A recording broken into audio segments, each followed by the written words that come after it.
Counselor Janino? Absent. Counselor Guanasso? Here. Here. Counselor Morabito? Here. Here. Counselor Visconti? Here. Here. Counselor Keefe, ex officio? Here. And Chairman Zambuto? Here. Here, quorum is present.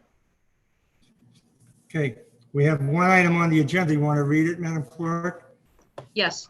First item on the agenda is petition of Bernard Schramm, trustee of the 257 Washington Avenue Realty Trust, for the purpose of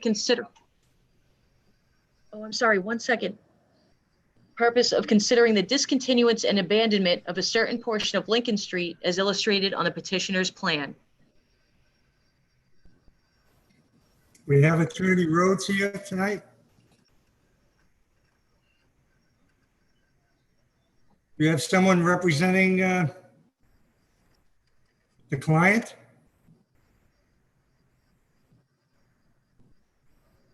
I can't hear you, Ash. Are you on mute? He's not, I don't see him on Zoom anywhere. Oh, here he is. All set. He's just been promoted to a panelist. Okay. Bad things happen with security camera. Attorney Rhodes?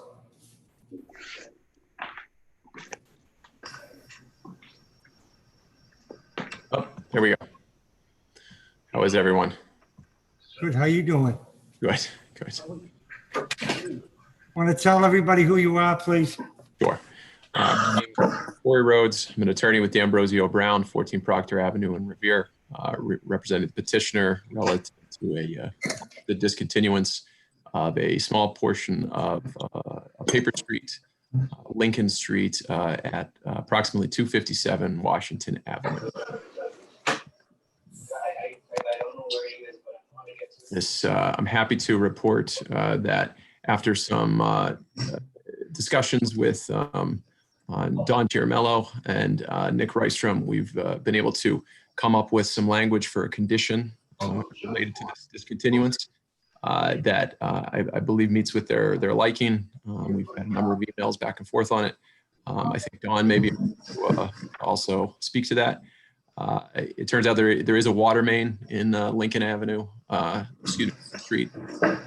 It's quite a big water main, but they do believe it is not in use at all and should not be in use. And that it actually runs under the expressway, and that if, God forbid, it did open up at some point, it could cause pretty significant havoc on the expressway. And I don't think anybody wants to shut down the Northeast Expressway anytime soon. So what we've worked out is that any future development, whoever comes into this property would have to take care of that specifically under the city's direction. They would have to provide plans approved by Rystrom and Dawn. They'd be cutting the pipe at Washington Avenue. And actually, It appears my internet connection is unstable. I can't hear Corey. It would be Can everybody else helpful hear him? for those Ash? individuals that are, I can can't hear hear him. It you would be either. helpful for the individuals that aren't speaking to mute. And the sound sometimes comes in better that way. I want to prove myself to void. is that any better? I've got a problem here with my internet connection. Councilor Zambuto.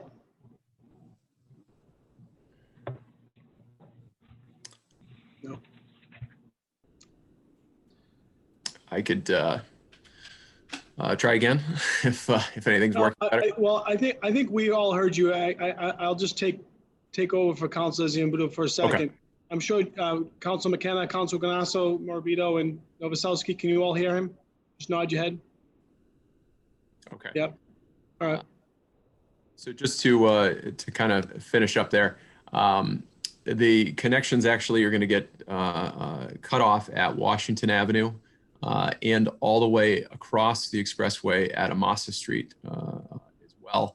And what we've talked about is if there is a pipe still continuing under the expressway, that would have to be filled with a special type of concrete just to make sure that there's no issues with that in the future. and that any pipe that's remaining on the land would be taken out as well. Can't hear a thing. A pretty big undertaking, but something I think that works for what's kind of being put forth. Okay. Mr. Chairman, do you have a pair of headphones you can plug into your computer? No, you can't hear me.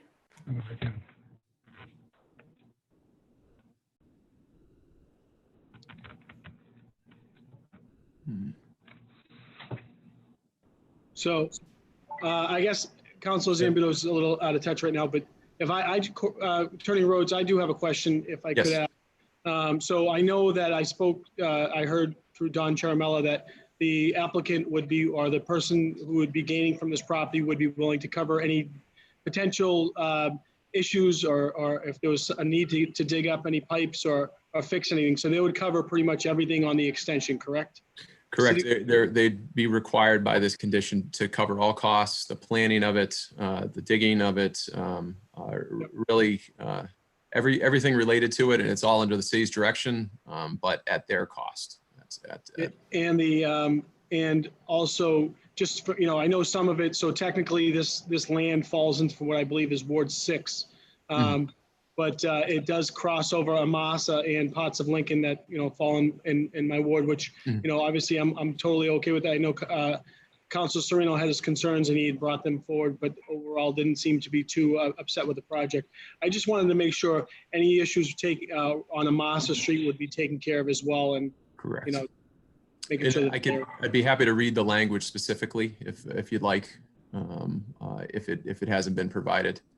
It has, and I actually see Don Charamella has raised his hand. So, Madam Clerk, I'm not sure if you wanted to give Don a chance to speak.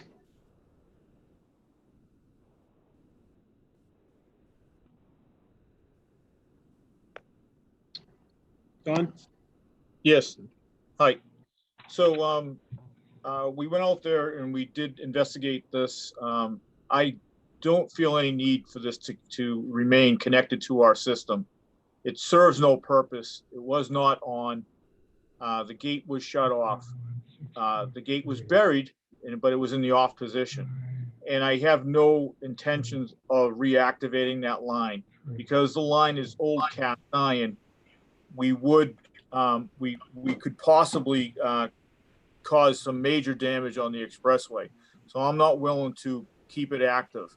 A critical crossing like this on an expressway or a DOT piece of property is just that. It's a critical crossing, and we can't afford to keep it activated. We have enough redundancy on the water system with Park Avenue and lower on Sergeant Street. We have enough redundancy for our system that we do not want this, but it does have to be cut. Can you give me a phone number to call in? It does have very specific. Oh, wait a minute. Is it 346-248-7799? I don't know. I'm having internet problems, I guess. I can't seem to. Hang on. Councilor Zambito, we can hear you. So there you go. Okay, Don, continue on. So it's very specific at how it has to be cut from our system. And that can't be at the city's expense. It has to be at the contractor's expense because right now it's in the opposition and it's not hurting anybody.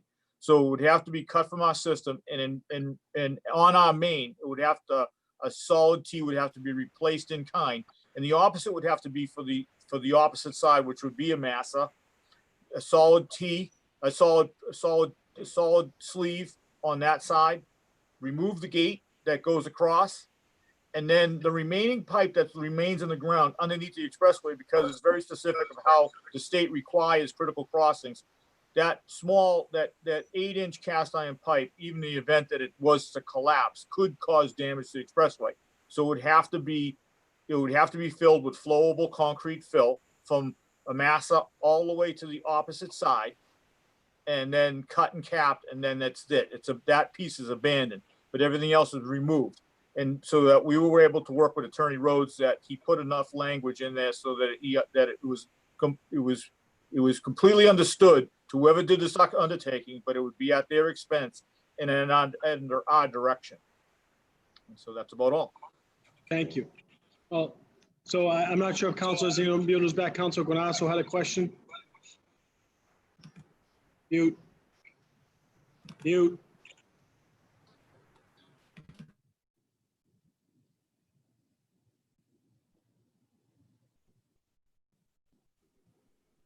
This question goes to Attorney Rhodes. The question is, what financial arrangements have been made with the city to purchase the property?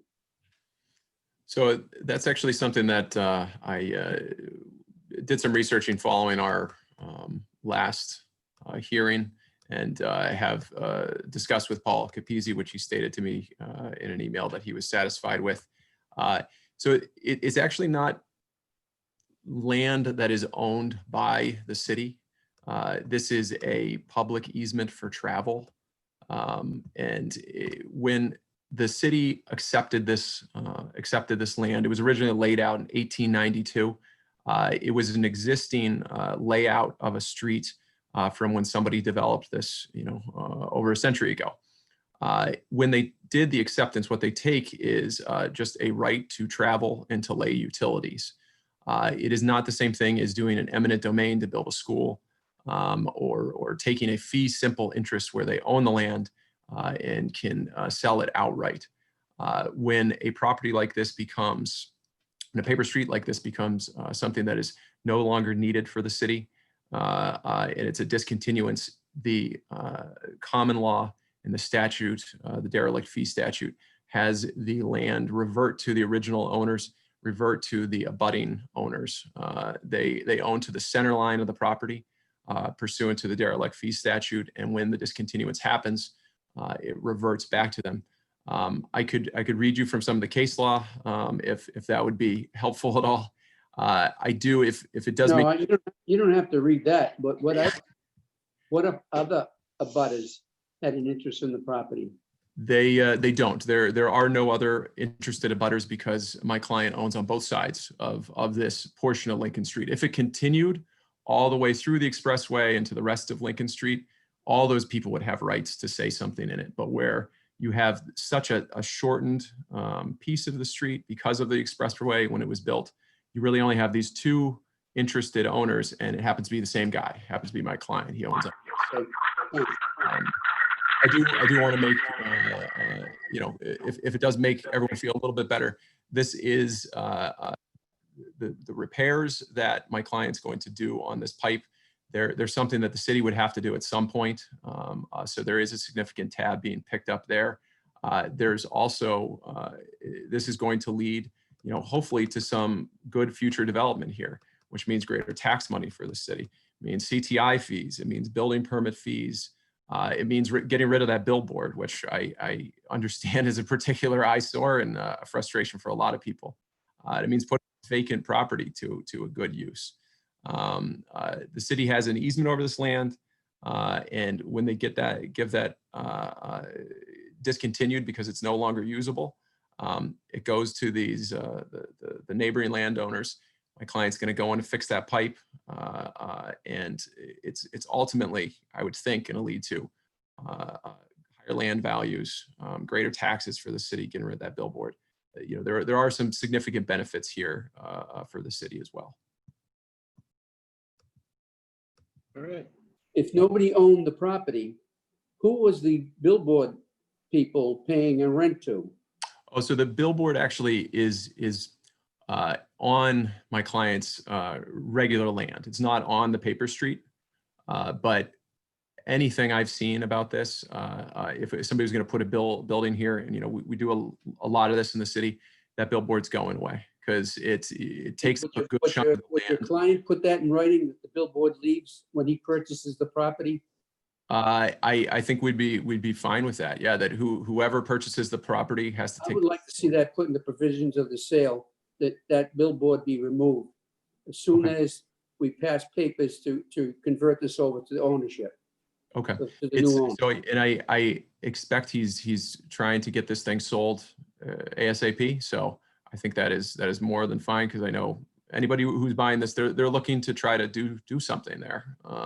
And there's no way that that billboard is going to go on the roof of a building. You guys would never allow that. So I don't think. You might never know, but so I'd like to see that removed. Yeah. Thank you. So Counselor Novoselsky, Thank you, and then Mr. Counselor Morbido. President. Name is President. You know, I understand with utility easements being taken over by the butters, especially when there's a major, even though it's unused. Unless I get or see in writing from every department head that could potentially have any information on this particular usage in writing, I will not vote for it. I've run through this before, and I'm not going to run through it again. I'm against it unless I see every department head responsible, DPW, water, everybody to sign off on it in writing. And that's the way I feel right now. Thank you.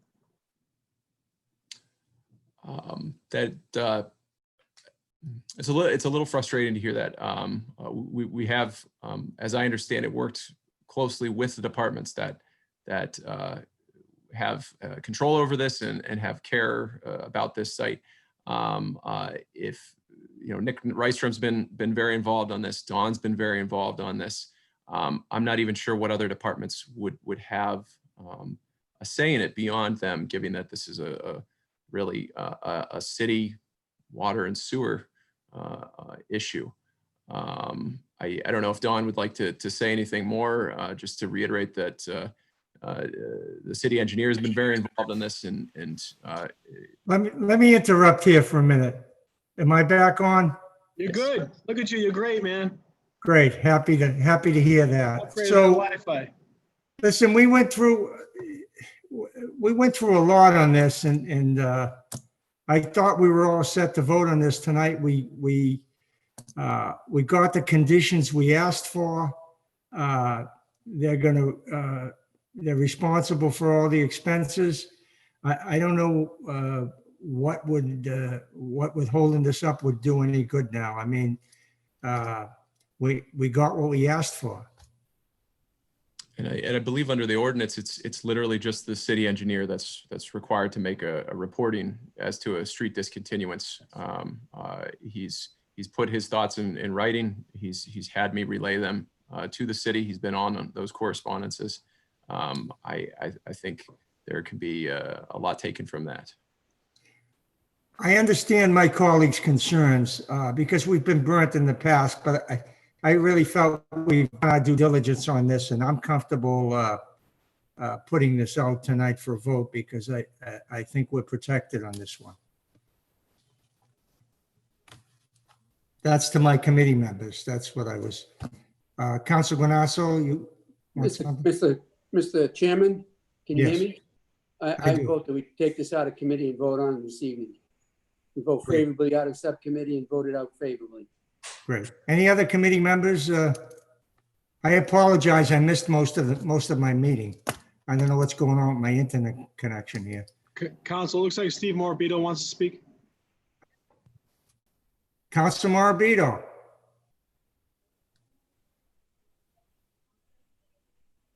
Where are you? Did I lose you again? No, he's on mute. Yeah, you muted me. Can you hear me now? I hear you now, sir. So I share the same concern about the billboard that Councilor Guanasso asked about. My question is, if this petition is approved, Attorney Rhodes, when will there be activity? When should the neighbors anticipate any activity around that site?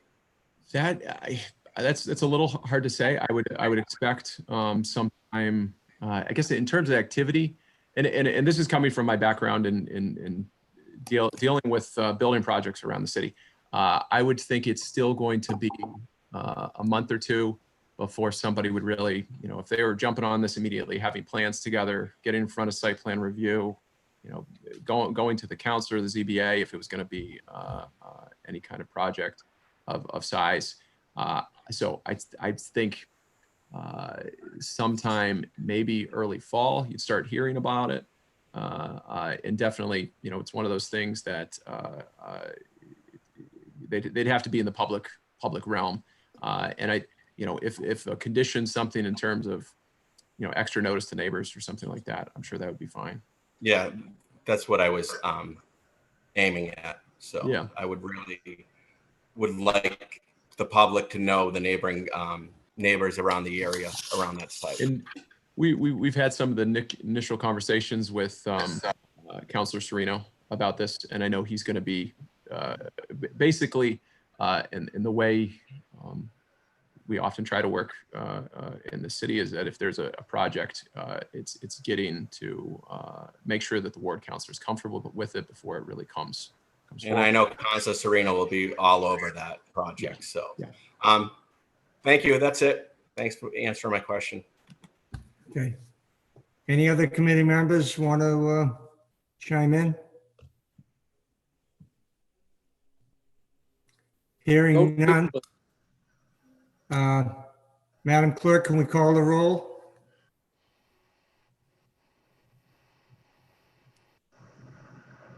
Sure. So on the purpose of considering the discontinuance and abandonment of a certain portion of Lincoln Street, subject, and I'll read the full condition. It should be read into the record. Councilor Yes. Zambudo? Okay. Please. On the condition that the petitioner or his successors or any assigns shall, at his sole cost and expense relative to any future development of the property, properly cut and cap the connections at Washington Avenue and Amasa Street to the unused water main currently existing in the undeveloped section of Lincoln Street. A formal plan design for disconnection at Washington Avenue and Amasa Street is required to be submitted and must be reviewed and approved by the city engineer and water and sewer and drain department prior to the work being executed. No disconnected infrastructure shall be left abandoned, exclusive of any portion of the main that may exist under Route 1 Northeast Expressway, which shall instead be filled with flowable concrete. Such work shall only be conducted with proper permits and as directed by the water, sewer, and drain department. In addition, the second condition is that the billboard located on Mr. Schramm's property shall be removed upon, I'm sorry, Councilor Guanasso, is this upon approval of the discontinuance or approval of any development? Approval of discontinuance. Okay. So upon approval of the If I might- discontinuance, the billboard shall be sorry. located, I'm sorry? Councilor Guanasso, if I may, I just so I would have to go back to my client for authority to take it down at this moment. I know in a sale context, he can put that into anything that he's going to put up there.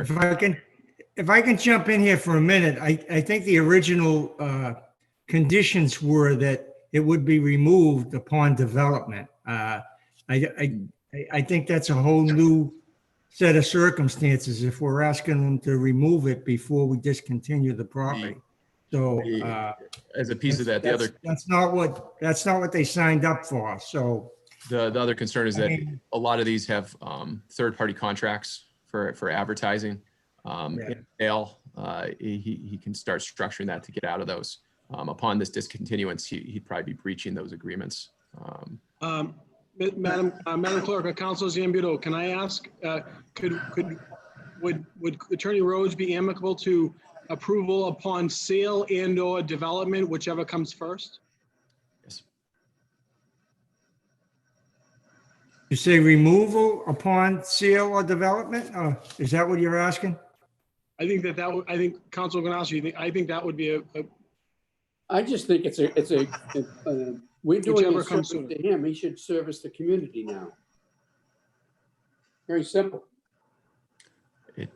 I think sale and development would be fine. And my expectation, sale is coming pretty quickly. In terms of having it with this discontinuance, that would probably be a breach of his contracts with his advertisers. It puts it into probably a legal context that would be very detrimental.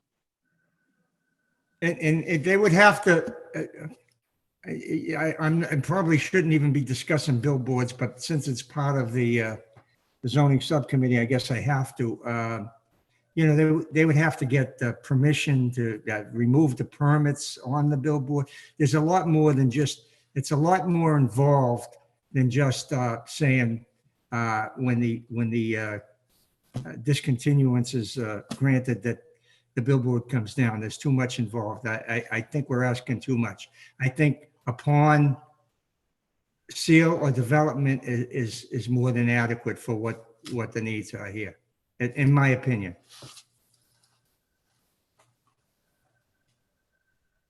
The chairman.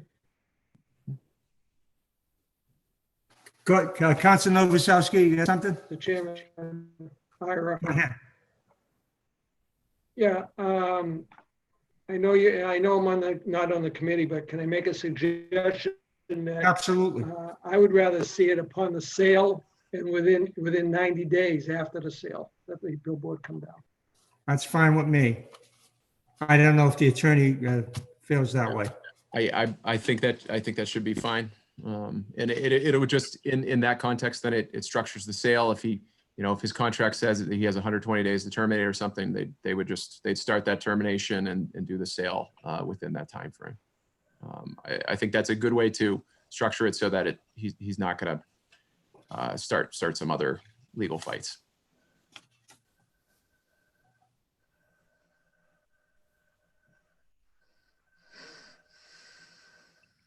What's the will of the committee? I'm looking for a vote on this now. Madam Clerk, can we amend? Roll call. Can Sure, we so, amend it so that it includes the 90, was it 90 days or 120 days? I forget what we said. so what I got was that, this is on the second condition, that the billboard shall be removed upon sale of the property within 90 days. That sounds reasonable. We all good with that? I'm sorry, within 90 days of the sale of the property. That's correct. Thank you, Mr. Chairman. That's fine. Okay, everybody good? Roll call.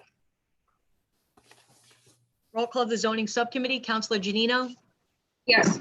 Yes, Counselor Guanasso? Yes. Yes, Counselor Morbido? Yes. Yes, Counselor Visconti? Yes. Yes, Counselor Keefe? Yes. And Chairman Zambudo? Yes. Yes, the discontinuance and abandonment of a certain portion of Lincoln Street is favorable, subject to the two conditions that were discussed. This will be forwarded to the full city council with a favorable recommendation. Thank you very much, counselors. Thank you. Thanks, everybody, and thanks for helping me Thank you, get Corey. problems.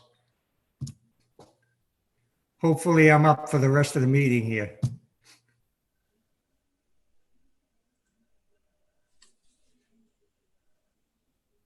Might have to move upstairs.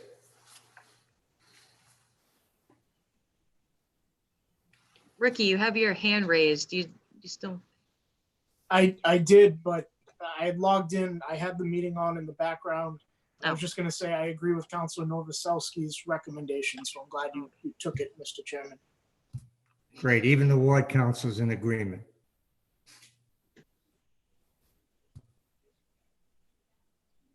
and Donnie, are you still staying on?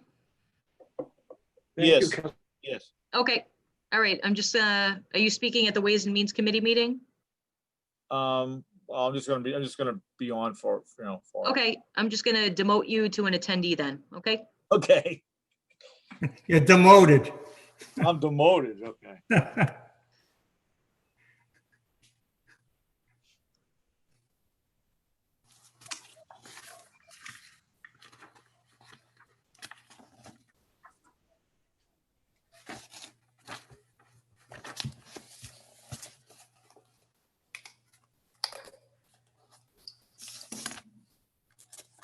I take it we stay on the Zoom, same Zoom meeting, correct? We don't, unless I lose my internet again, then I'll have to shut it off and put it back on. Ashley? Ashley, Yes. Ira's on twice with two screens, so I think that's why he's having problems speaking with this, no, that's not. No, I believe it's bad Wi-Fi or bad connection. Okay, so 2 screens wouldn't do it?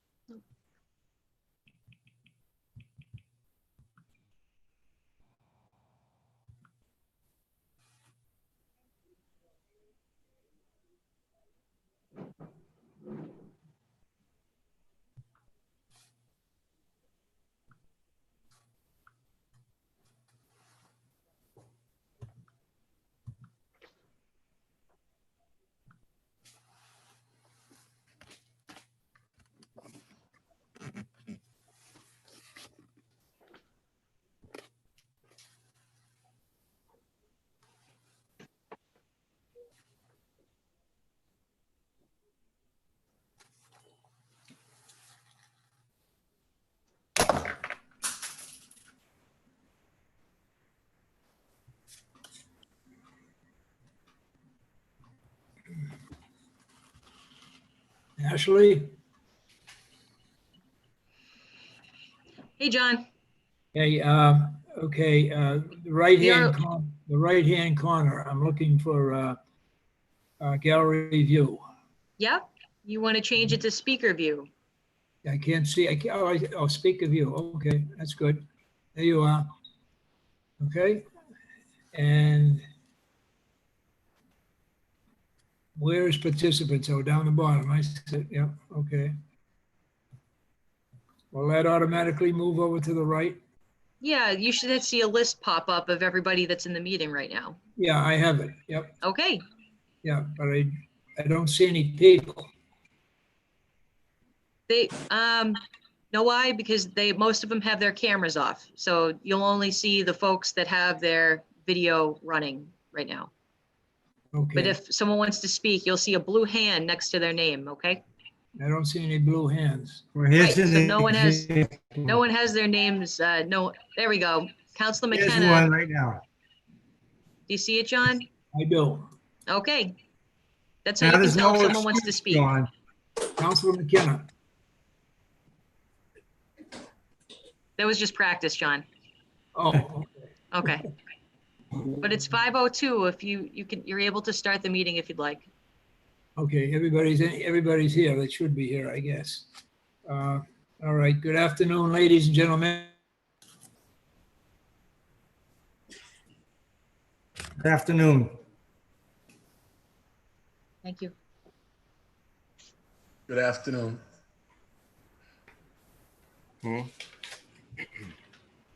The cable TV first. Is Bob here?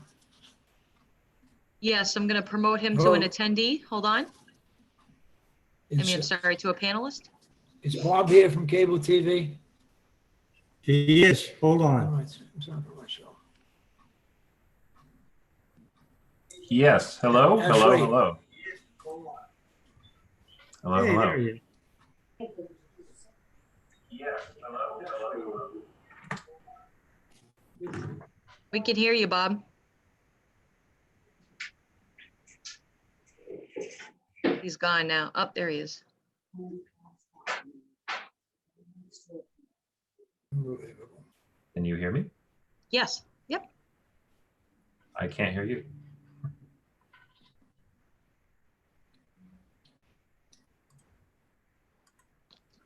Can you hear me now?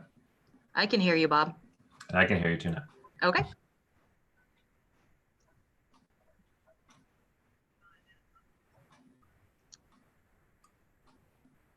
Looks like John is frozen.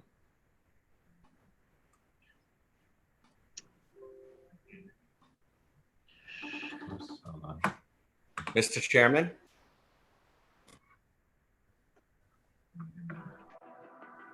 Oh. Actually, all I can see on the screen is myself. I started to call the meeting and I heard no response.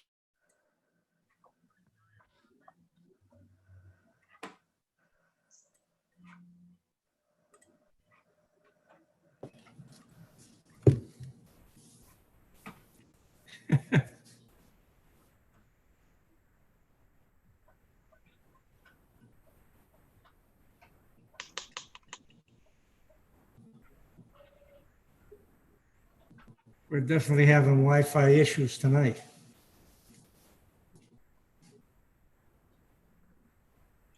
So in that property on Washington Avenue, can you add in parking for Revere TV since they're our neighbor? You should have asked earlier. I know, I just, Could have made that as a condition. I know. Take that. I'm looking at the billboard right now.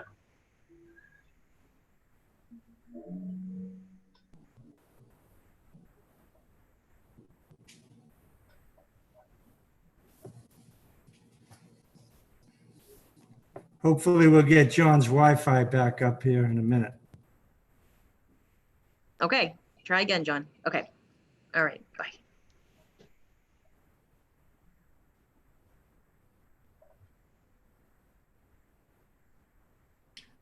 Ashley, is Bob Dunbar there? There we Yes, go. Bob's here, John. We're good.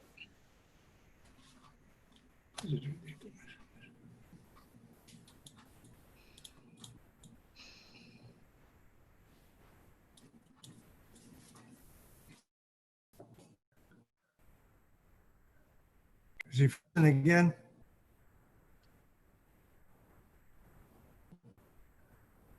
Or am I frozen? You must have a very poor connection. It happens every meeting. We got to cable TV. And the second one is to discuss the budget for the entire city, Revere City Council's budget on Ways and Means. Ashley, can you hear me now? Yes, I can, John. You're good. Okay. It's just your connection's going in and out, just to let you know. Okay, is Robert Dunbar there? Yes. Yes, he is. Bob, would you please come up to the podium and we'll discuss. I'd like you to enlighten the members of the committee and the city council members that are there on exactly what you're looking for with regard to a vote. Sure. Robert Dunbar, 261 Washington Avenue. And it's strange being on this side. Usually I'm on the other side. First off, so also here representing Revere TV and the Revere TV board. So the motion as presented, we support, have no problem with, and thanks Rich for putting it forward and creating the PEG Access Fund that per the DOR, so that way the money that comes in from franchise money goes into that PEG fund and then goes out. So that's not an issue at all. The only thing was the discussion came about how we're doing it. And so right now, real briefly, there's a franchise agreement, which was created both with Comcast and RCN, and which the city negotiated to create that. And the franchise agreement, it lays out percentage of money that goes to PEG access. There's a capital money that happens every year and other percentages of money that comes in through that franchise agreement negotiated by the city and approved. And the last one happened 2 years ago.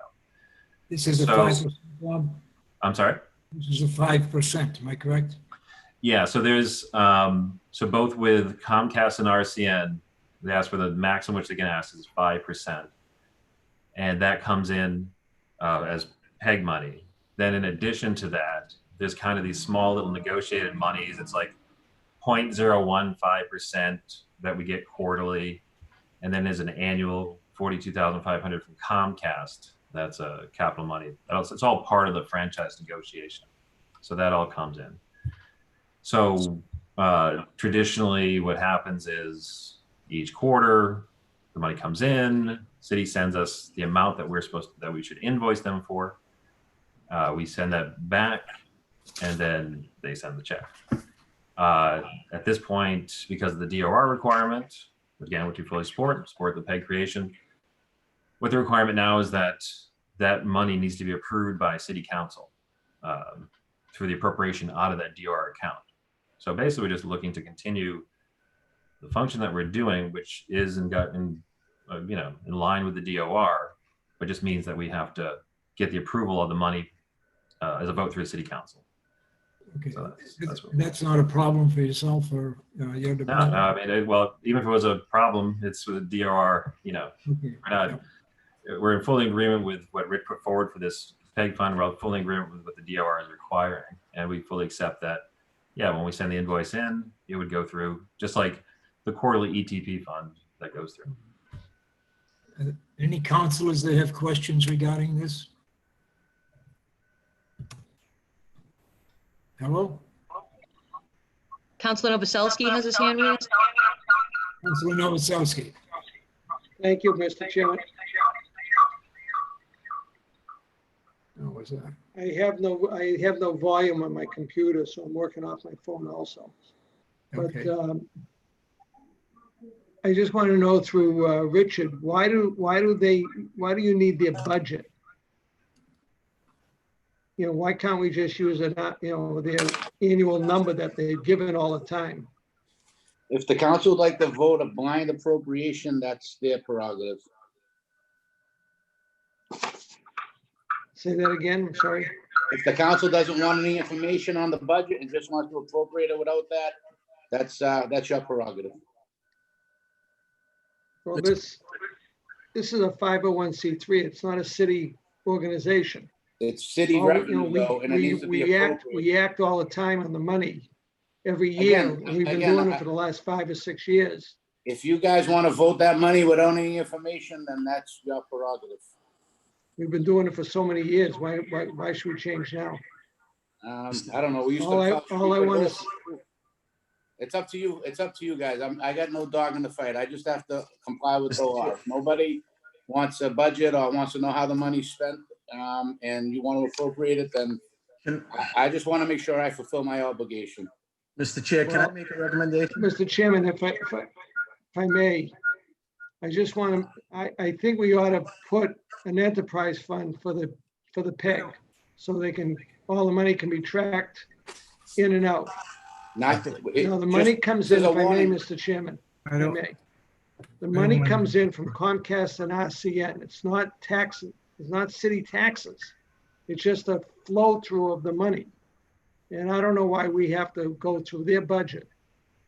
And I would also think that if we're going to dig into their budget pros, the expenses and the income, that it could potentially be a liability to the city, put the city liable to something. And I just be very cautious of that. And I don't have a problem. We haven't had any problems over the last umpteen years that we've been doing this. And I don't know why we have to change it now. Just make the enterprise fund so we can track the money as they put their invoices in. And all we have to do is appropriate a total amount of money once a year and let the bills and invoices come in as they see. Okay, thank you, Mr. Chairman. Mr. Chairman. Thank you, Councilor. Any other councilors? Mr. Chairman, may I speak? Councilor Visconti. Thank you, Mr. Chairman. Through you to Bob and Mr. Viscay, I partially agree with Councilor Novoselsky, but I also see Mr. Viscay's point of view as well. And first, I want to thank Bob for giving me and providing me the information that I requested when we spoke. So I think what we can do to reach a happy medium, even though you are a 501c, a 501c, we are kind of joined to the hip, so to speak, where Revere TV, is works with the city of Revere. Revere TV also does a review and an audit, okay, through an independent auditor.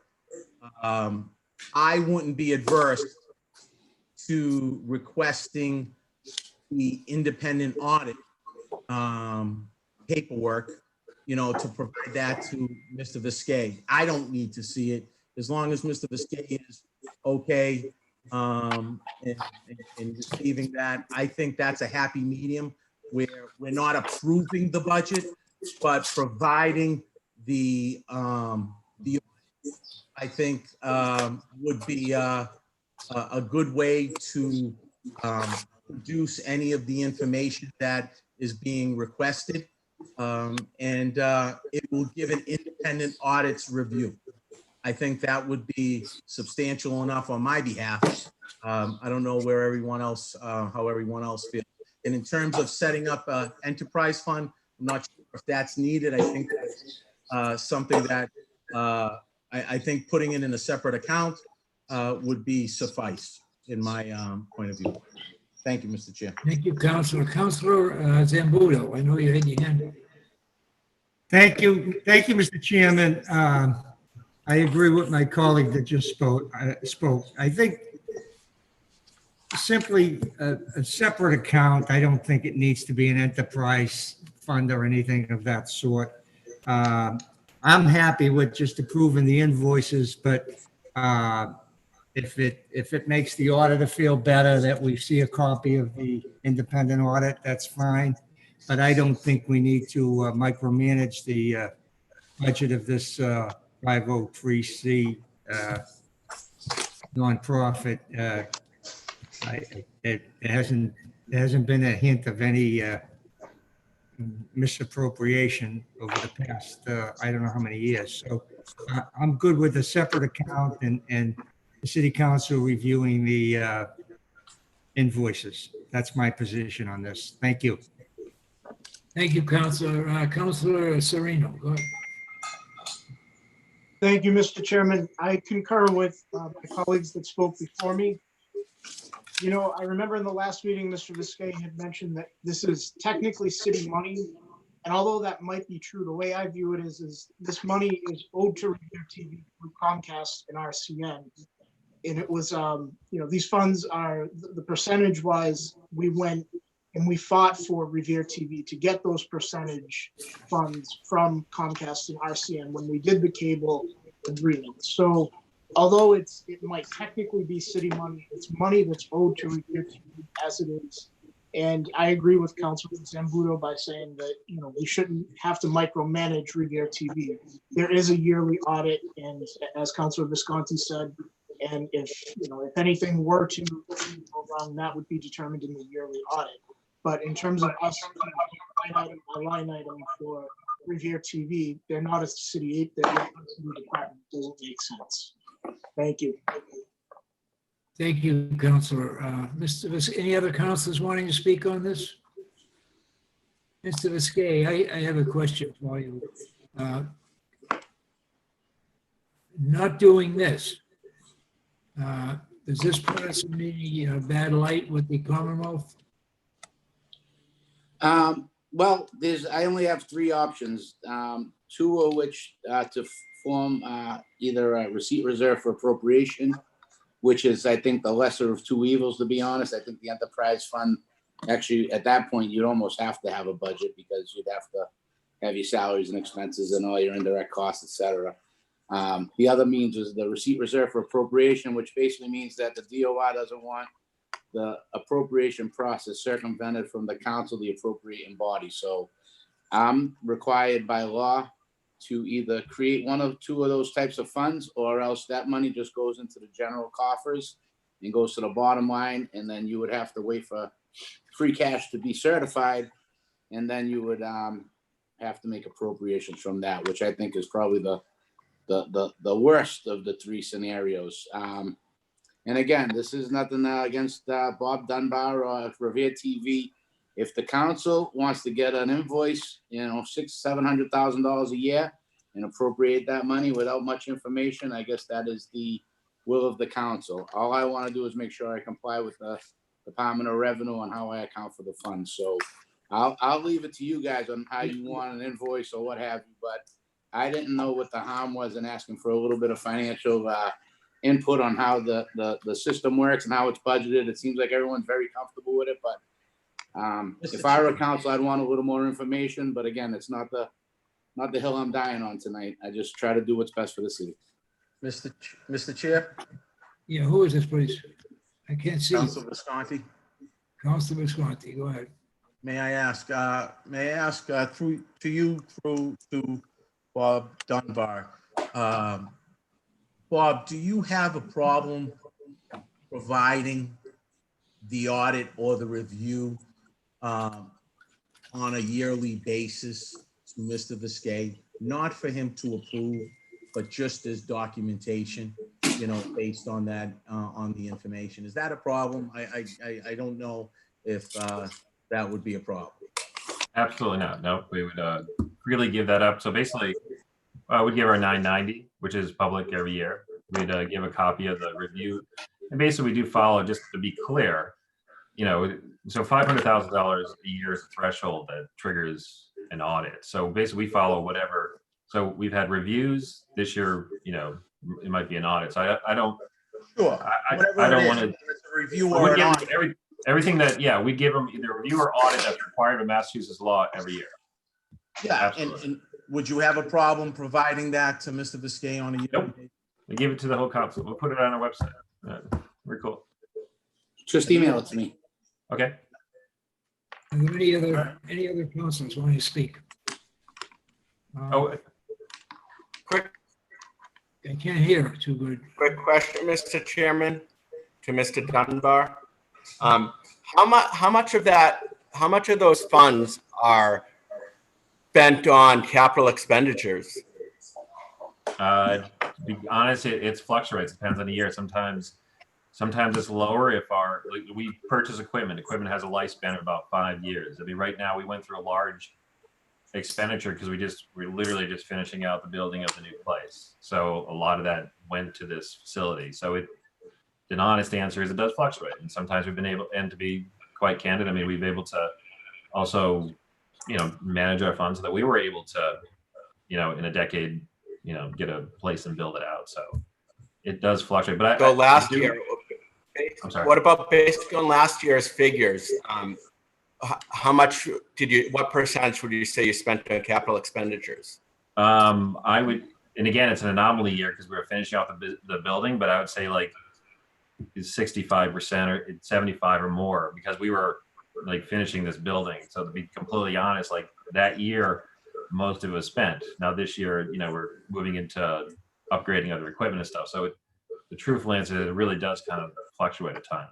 So would you say the building was like an increase of 20%? Oh yeah, no, absolutely, easily. Yeah. Okay. If I could just take this, I don't know what the procedure would be. I should know after 12 years, but can I take this moment to, again, reiterate that, we really do support the idea of the PEG fund versus the enterprise fund. I do agree with Richard that I think it is just easier across the board for everyone. So through myself and the board and everyone else here, we really do encourage that.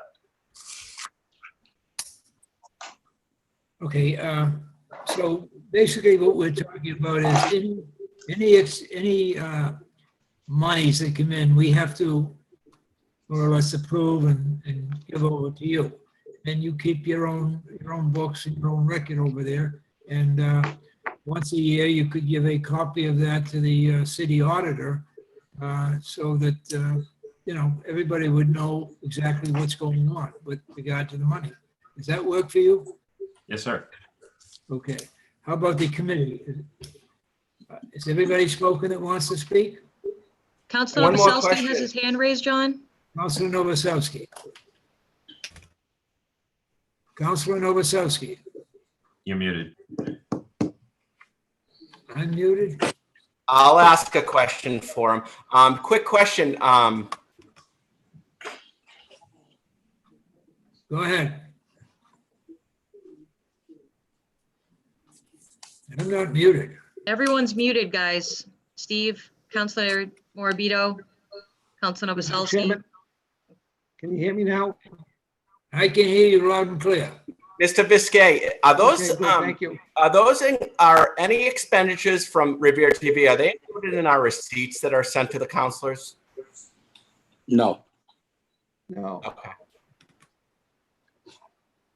Mr. Chairman, once again, if I may, Councilor I Novoselsky. don't you have a the problem floor. doing a separate PEG fund. I think it's a good idea. The enterprise fund was just another way, but the PEG fund will work as long as there's a separate ledger. And I don't know why we have to get a monthly or quarterly invoice to approve it. That's, let the city finance person handle that stuff. Well, That's just- his job. Do it quarterly, send the invoice in and let them pay it. I don't think it has to come to us. They My know how much suggestion money was is in it. annually, you know. But just, if I may, just to be clear, I can only request an appropriation from funds that are on hand. So if we get money quarterly, and herein lies some of the problems. I don't know who's making all that noise. No idea. So here's a perfect example. And again, this is for you guys. I have no idea how much cash Revere TV has on hand to even operate. If money stopped coming in today, could they operate for a year or 2 years or 2 months? I have no idea. We get these checks quarterly, so if they rely on them every quarter and they can only go quarter to quarter, we're gonna have to ask for an appropriation quarter to quarter. Now, Councilor Morabito had a question about how much capital they spent. Now, I know that over the years, they bought a building and built it out with these funds, but I have no idea where that came from, and I'm curious, but again, this doesn't have anything to do with anything nefarious. It's just information that I thought would be something that the council would like to see before they, appropriate $600,000, $700,000, $800,000 a year. So again, it's the will of the council on how they want it, but I can't just turn the money over to Bob anymore without an appropriation. So once I get the money, I put it in a fund. If he's able to survive for a year on operating costs that he has in his accounts, and he can wait for a year for it to build up, and we just appropriate one time at the following fiscal year, that's fine. I just don't have any info. I have zero info about it. So I'm just trying to comply with the law, but I don't really have any info other than what I'm speaking of. So again, that's up to you as the council. Mr. Chair? Mr. Chairman, Yes. I think for transparency reasons, we should go with the recommendation of Mr. Biscay. I don't have any problem with that. Mr. Chair, may I have a question. State your question, sir. Mr. Biscay, would Yes. the audit or the review provide you enough documentation would satisfy your concerns? I'd have to see the audit to even answer, but I have yet. And it may not be an audit, it may be a review, because obviously if they didn't make the threshold, it's a review. Would that satisfy, it would have the P&L and all the necessary documentation, cash on hand on a yearly basis, have all that information in there. Will that suffice? It would be a great start, Counselor. I'd have to see it and then know from there. But again, they may have $1 million on hand and they can survive a year without an appropriation. And we put that money in, I guess we'll call it a receipt reserve account. And then maybe this time next year, when we're contemplating 2022 budget, you can make one appropriation. But if they need that money every quarter, then every quarter that would have to come in and we'd have to do an appropriation. And it becomes a little bit of a perfunctory thing, but I have zero to work off, and that's. And I understand that. If we do receive a review from an independent audit, it has the cash on hand at the end of the year, obviously, and at the beginning of the year. So that information would be provided to you. That information is provided on the independent audit or review. Yeah, like I said, I'd have to see it, and then I know from there. But really, it's more about what the council feels comfortable with to appropriate that kind of money. And if they want to appropriate it with just the understanding that Bob does a good job and we don't care if it's on salary or capital or expenses and that's none of your business, then that's fine. I just try to treat it like I treat every other thing. We're going to be talking about many budgets in a few minutes, and I know that every one of those is going to be scrutinized hard. So it's hard for me to comprehend why one is so laissez-faire and the other one is so drilled down. But that's, again, I'm doing what I think is best, and I leave it to you.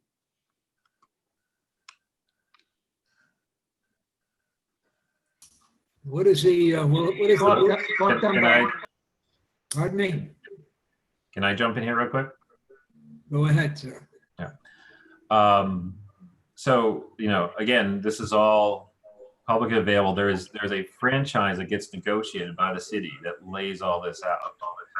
This is PEG money that comes in for PEG use. So, again, we can we can give all the information. I guess my two questions through to the chairman, to Mr. Viskey, what is, the money that is currently in the ETP fund and the other money, that money, the great thing about the creation of this PEG fund is that everyone understands it's PEG money used for PEG. So is there, any status on that? And again, if we just go with the current situation, which when we talked, Mr. Vigay talked in our Zoom meeting, did say that this would all this is about is satisfying a DOR. And he did say that the process that we have done forever, and that the DOR requires the city council to approve the appropriation, would satisfy the DOR. And again, we'll give him anything he wants as far as information. This is not about hiding anything. I'll stop there. Mr. Chairman. See, Councilor Mr. Zambo, Chairman, go ahead. I stick to my original statement. I think that the separate account is fine. The city council approves the invoices. They have a board of directors that oversees everything they do there. This is a requirement that for the DOR. I think any more than that is overkill. So I'm comfortable with the way it is, with the city council overseeing the expenditures, and leave it at that. Mr. Chair, Jerry, go ahead, please. I personally, I would like to see the fact that we're joined to the hip just a bit. I just would like to put it in, I feel a little bit more comfortable having them provide Mr. Viskey on a yearly basis, just the audit, just like it was done. I asked for it. He had no problem providing it to me. And I think he would have no problem providing it to Mr. Viskey. So I would like on a yearly basis, just provide the review and audit for Mr. Viskey's records. I'd like to add that. I'm good with that. Now, how often, Mr. Dunbar, okay? Yes. How often would you be coming up to the council for an appropriation? Well, I don't know what the whole I procedure. guess the central question is, quarterly. how much money would you have in that account that would allow you to come up semi-annually, annually, or would you have to come up quarterly? So if we followed the procedure for the last 12 years, what would happen is the city would receive the money from the cable company. They would send us the amount to invoice the city. Okay. We would send an invoice to the city of that amount. Okay. Then they would put that to city council to approve that appropriation, and then we would receive the check. So it'd be 4 times a year. Okay, and that would be sufficient for you as well? Yes. Yeah. I don't have any problem with that. How about you? Any other councilors there? Council Zambudo? I'm good. Let's just go with the way we said, with the provision that they also supply the audit to the Director of Finance. I'm good with all of that. I think that only makes sense that, Yeah, it's all good. It's all good.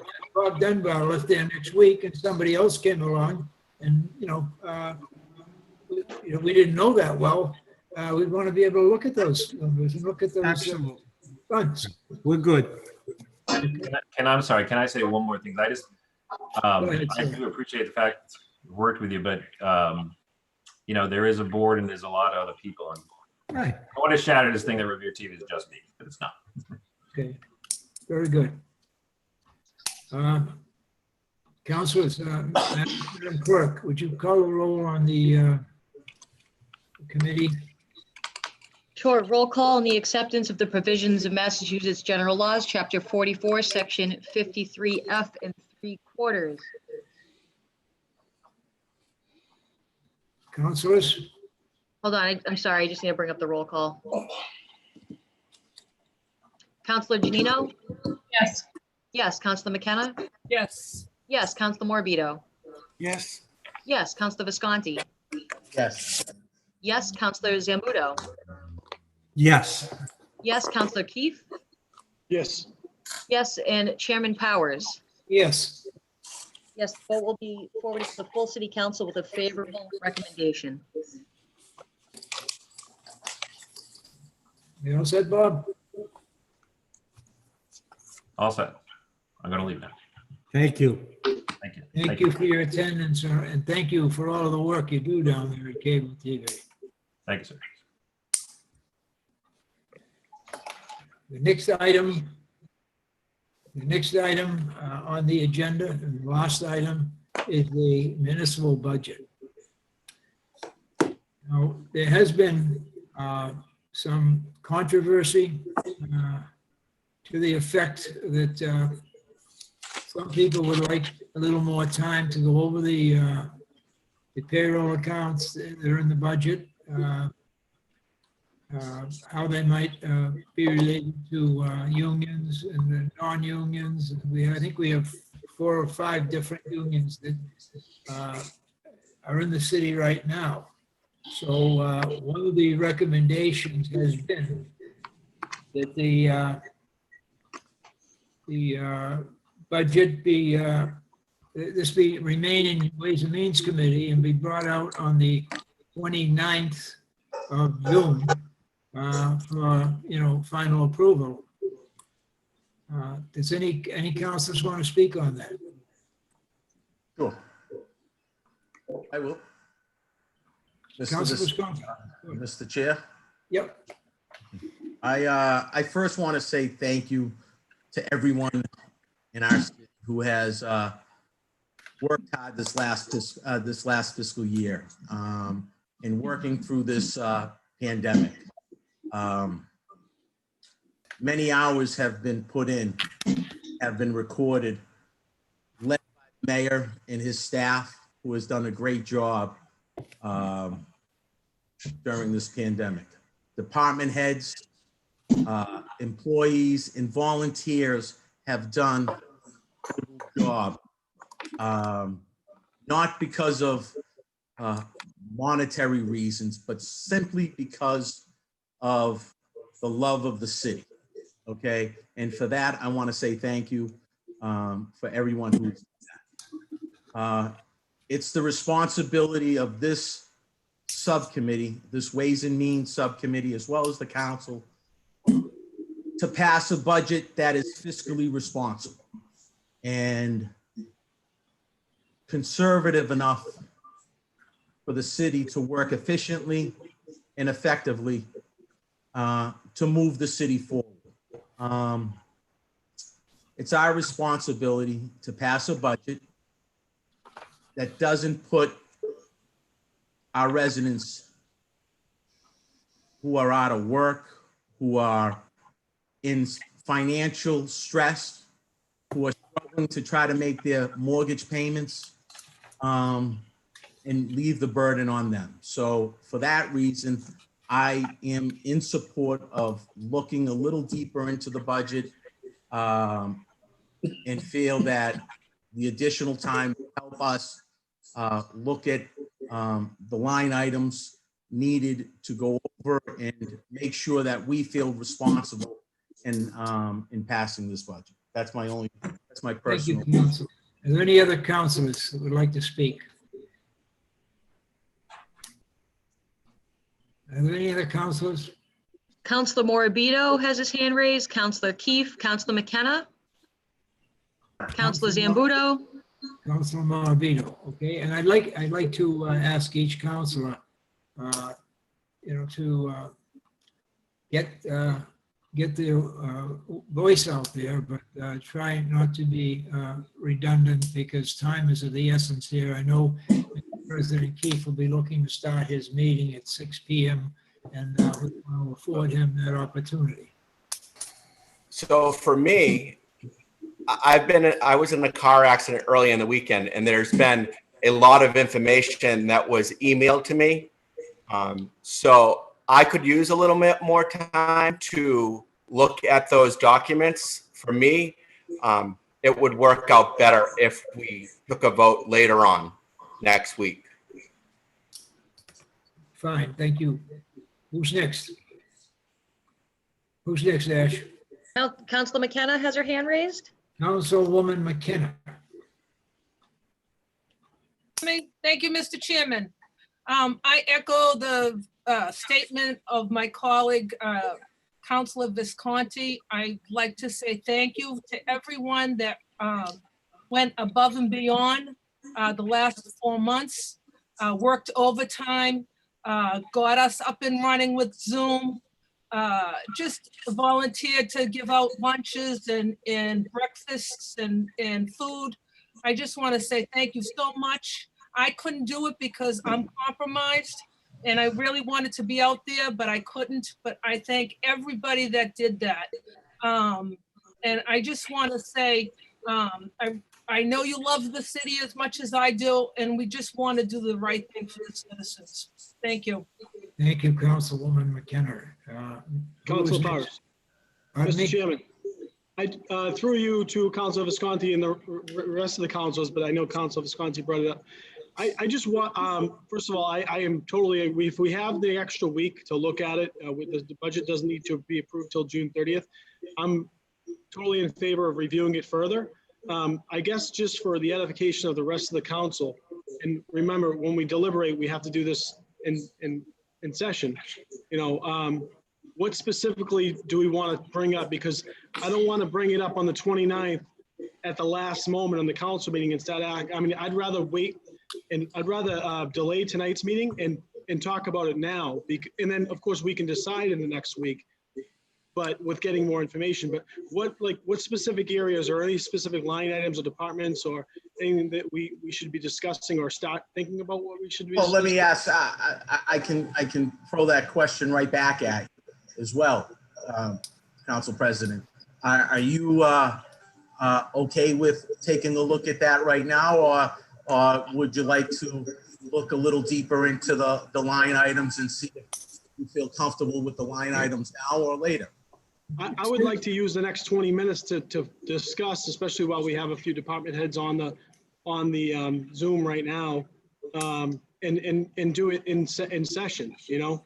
Okay, and I have no problem. So are we going to take a recess? Because I need to look at all the documents I got via email. I wasn't planning on voting on this tonight. So if that's your objective, that's fine. I have, you know. Councilors, can I make one suggestion, please? I don't have any problem with that, delaying the meeting, 20 minutes, an hour, whatever it might be, whatever works for you, Mr. President. But when we discuss this budget, I think it would be so important if we had the mayor's presence, because I know we're all good.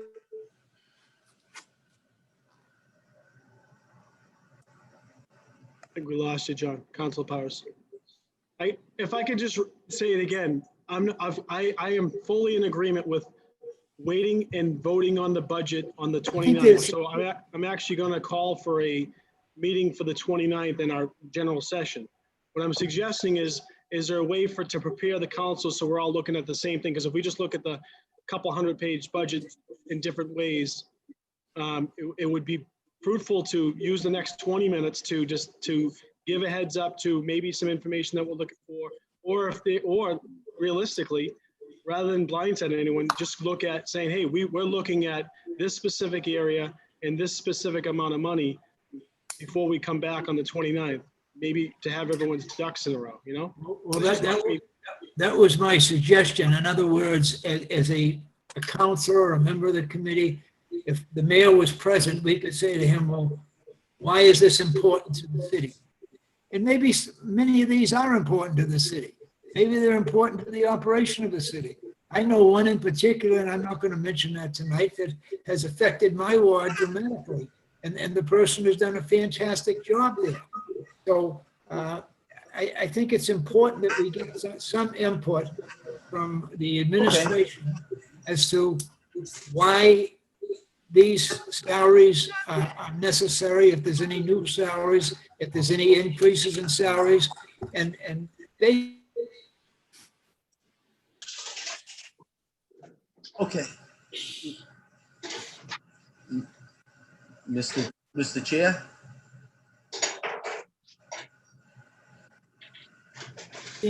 Let me know and I'll be there, and I'm sure the other city councils will be there also. So, Mr. Chairman, Councilor Zambudo. so I'm preparing to go line item by line item and put it in writing before the next meeting of every cut I intend to offer. And I'm just not prepared to do that tonight. And I don't think, what you're asking for, the reason we're looking to extend this to next week is so that we can have it completely prepared and go over item by item. Now, that's the purpose of the delay. So I don't have any problem. I don't want to make political statements, and I don't want to say that we're in a pandemic and I can't support some of these things, and I wasn't going to go there. So I think we all know what appears to be in this time and space inappropriate. So that's all I want to say at this point. I agree, Councilor Zambudo. That's why. Mr. Chairman, Yes, Madam President, Madam Secretary, go ahead. What is this? thank you, Mr. Chairman. First of all, I want to start by saying, we're in a good position because of the hard work of Rich Viscay and the mayor's office for preparing this budget and getting it to us early enough that we have the time to have these conversations. So first, I want to start by saying, thank you guys for your hard work. It's a good budget. It was organized properly. And because of your ability to get it ready and do it when you did, we have the ability to really go through it and do our job. So thank you for that. Second, Councilor McKenna took half the words out of my mouth, so I echo everything that she said. But I respect the fact that my colleagues do feel the need to go through this more. I know Councilor Morbido had some extenuating circumstances, and he's a member of the committee, and it's important that he has the time and can really go through that. And his health is what's most important, so I'm glad he's okay. And if we can give a little more time for that and for some of my colleagues' concerns, I think it's well worth it. And again, I think we're lucky to be in we have the time, because I will tell you, and I know a lot of you here have been in the same position as me, I've had budgets where we didn't have the time to do that years ago. And I think we're lucky that we actually have a budget that we got early and we went through it. And it feels better to know that I have the time to look at it and make an informed decision than just say, oh, well, we have to vote on it, it's due tomorrow. So thank you for that. And I look forward to talking about this a little more. Councilor Janino, well said. And one thing I'd like to bring out, and I can have to confirm this with Mr. Viscay. I understand Mr. Viscay is going on vacation in another week. And I'm just wondering if or not he would be here on the 29th. And so I guess what I'm saying is we need to get this done before the 29th, sometime this coming week. Counselor, with the technology of Zoom, I will make myself available on the 29th, but I have to agree with Council President Keefe. You got the mayor and myself both here. It would be great to have some kind of idea on what it is that is concerning, so we can perhaps get ahead of it and make it a more efficient process. I mean, we planned this whole budget based upon the dates and the times that were prescribed, and I respect everybody's time and their, Council Morbido certainly should have enough time to review the budget, but I think that most of you probably know what the concerns are, and it would be great to get ahead of it right now if there's anything in particular. Otherwise, I think it would just make for a more contentious, longer meeting on the 29th. So if there is something that I can help, and I reached out to everybody today to try to get ahead of it. I did have some councilors respond.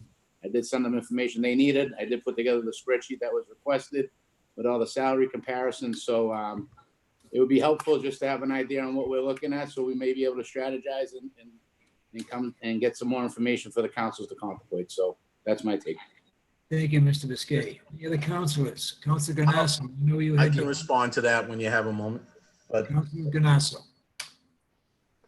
I didn't ask to be heard from, but I would like to see that the information be assembled this week prior to the 29th, I think we have ample time to review it. And I think, Mr. Chairman, I think you have within your powers to call a meeting on Wednesday or Thursday as you so see fit for any last minute inclusions or deductions that the councils want to make. I'm a firm believer that we come on the 29th, we vote yes, we vote no. We've had plenty of time now to review it. We've all had situations going on, and we want to give it the attention it so deserves. But I think that, Mr. Chairman, if you do conduct one more meeting, given the ability that one of your members was in an accident, I think it would be the proper thing to do. But I think we should also be ready on the 29th to vote yes or no and not allow for more dialogue and more debate. I think Ms. Kay has presented us all with information that we can dissect and review. And he also sent out a communication today telling us if he had any concerns, any particular issues, he would address them. Yeah. What more do we want? I mean, that's as clear and possible as you can get. And that's a thorough review of a budget I've ever seen. So I don't know what the concern is. Vote it up, vote it down on the 29th, no debate. Have any meetings prior to that, add any amendments and do what you have to do. It's all up to you, Mr. Chairman, whether you want to do that. Well, how about a meeting this coming Wednesday? That's up to your committee. Well, who would be Mr. available? Chairman, the mayor wants to speak, I believe. Mr. Mayor? Good evening, Mr. Chairman, and thank you to the council. I guess I'll just say that I, having been on the other side, on your side of the budget process, that I certainly appreciate any time that the council needs in kind of getting information, digesting it, and making a really informed vote. And I guess I'd offer and say that, you know, as Councilor Guanasso mentioned, that he received an email from Mr. Risque, we're always available. I'm here literally right now, and you know, we're always around to be able to answer any questions that people may have. It is helpful to have them to be prepared to know, but if anyone even has any questions right now about the budget, you know, I'm here and available to speak on any of the things that are included in that budget. I think you all know me well enough to know that we try to be very thoughtful about what we do, and knowing that these are really unprecedented times made this budget process a little bit different. But if there are any questions, you know, I'm happy to entertain them here, or happy to have them later on, either this week or on Monday, the 29th. But I certainly, I just want to make sure that everyone understands that I respect the fact that you all have your process, and we want to be as helpful in that process as possible. Well, Mr. Chairman, just a comment, if I may. I threw a day out there Wednesday. The ZBA has a meeting Wednesday, and that we may not be able to, it's been advertised already. We may not be able to use that day, maybe Friday. So is it the plan of the, oh, I'm sorry, may I have a question, Mr. Chair, if I may? Yes, Is it go the ahead. plan of the chair to have a meeting on Wednesday or Thursday, let's say, and then have another meeting come Monday to approve? We're gonna have a meeting, we're gonna have a meeting on Monday anyway. Okay. Well, I have to officially call for it, but yes, I will be calling for it officially. Okay, and if I may respond to Mr. Viscay and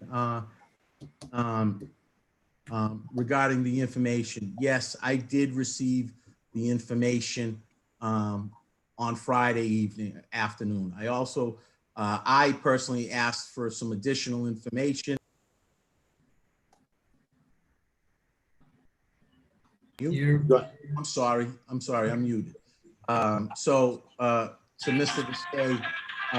I did receive the information on Friday, Mr. Mayor, in terms of the documentation. I requested it a little bit earlier than that. I got the information on Friday. It's my first budget, my first city budget, to be honest with you.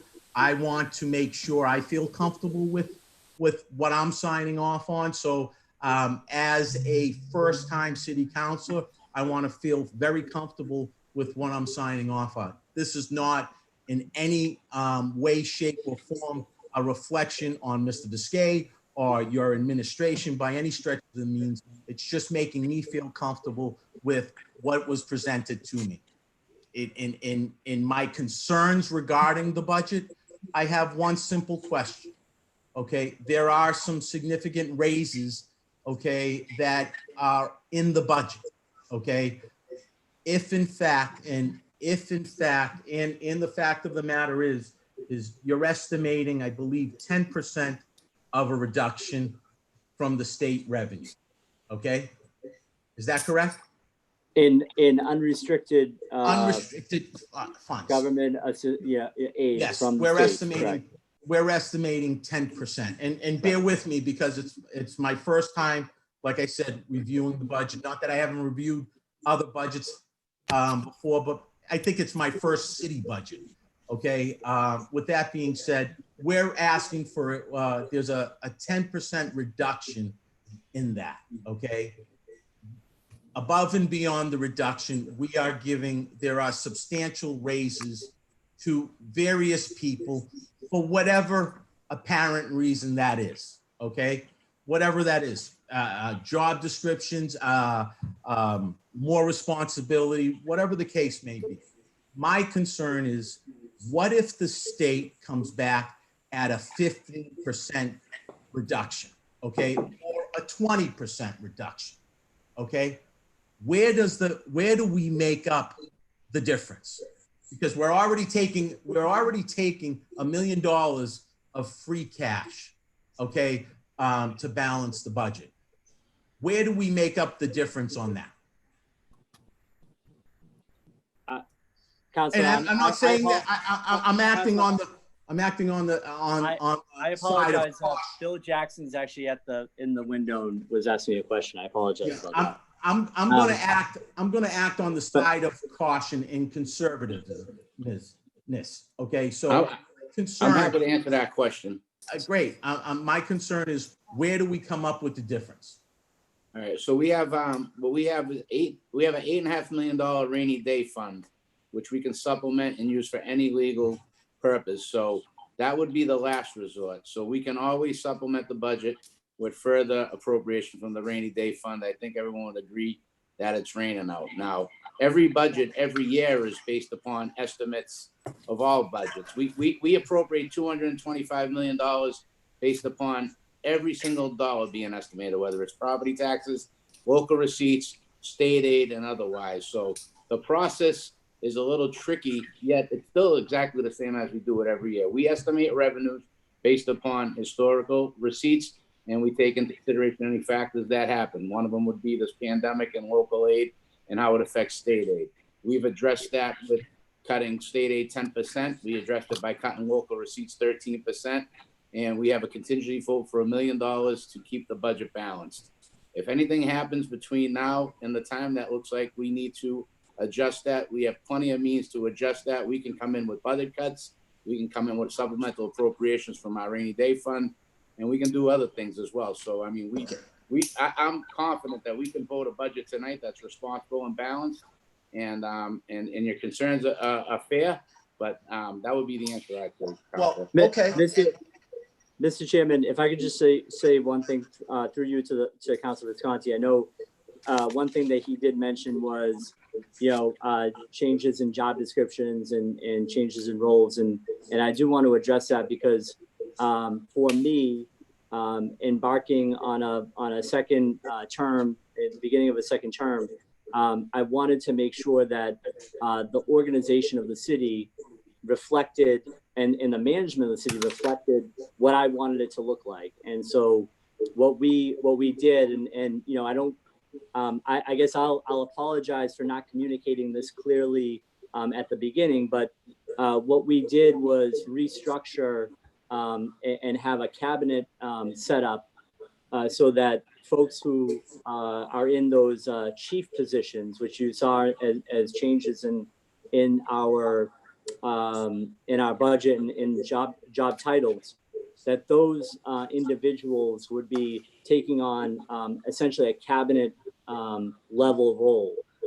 They were taken out of the union. Those positions were taken out of the union.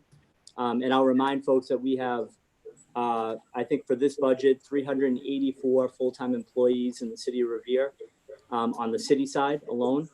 And the cabinet structure would basically take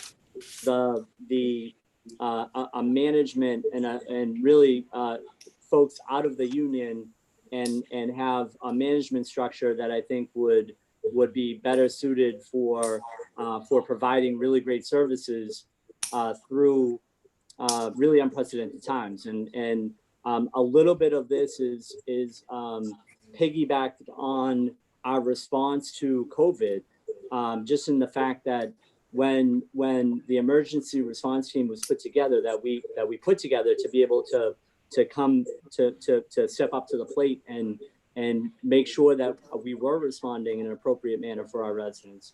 It was clear that the folks that had stepped up were in a it was kind of a cabinet already. It was kind of a cabinet kind of management structure. So that was the goal in this budget, was to be able to have that a structure, a management structure, an organizational structure for the city that worked for my administration, and we wanted to have that be reflected and be kind of a clear lines of management. And so in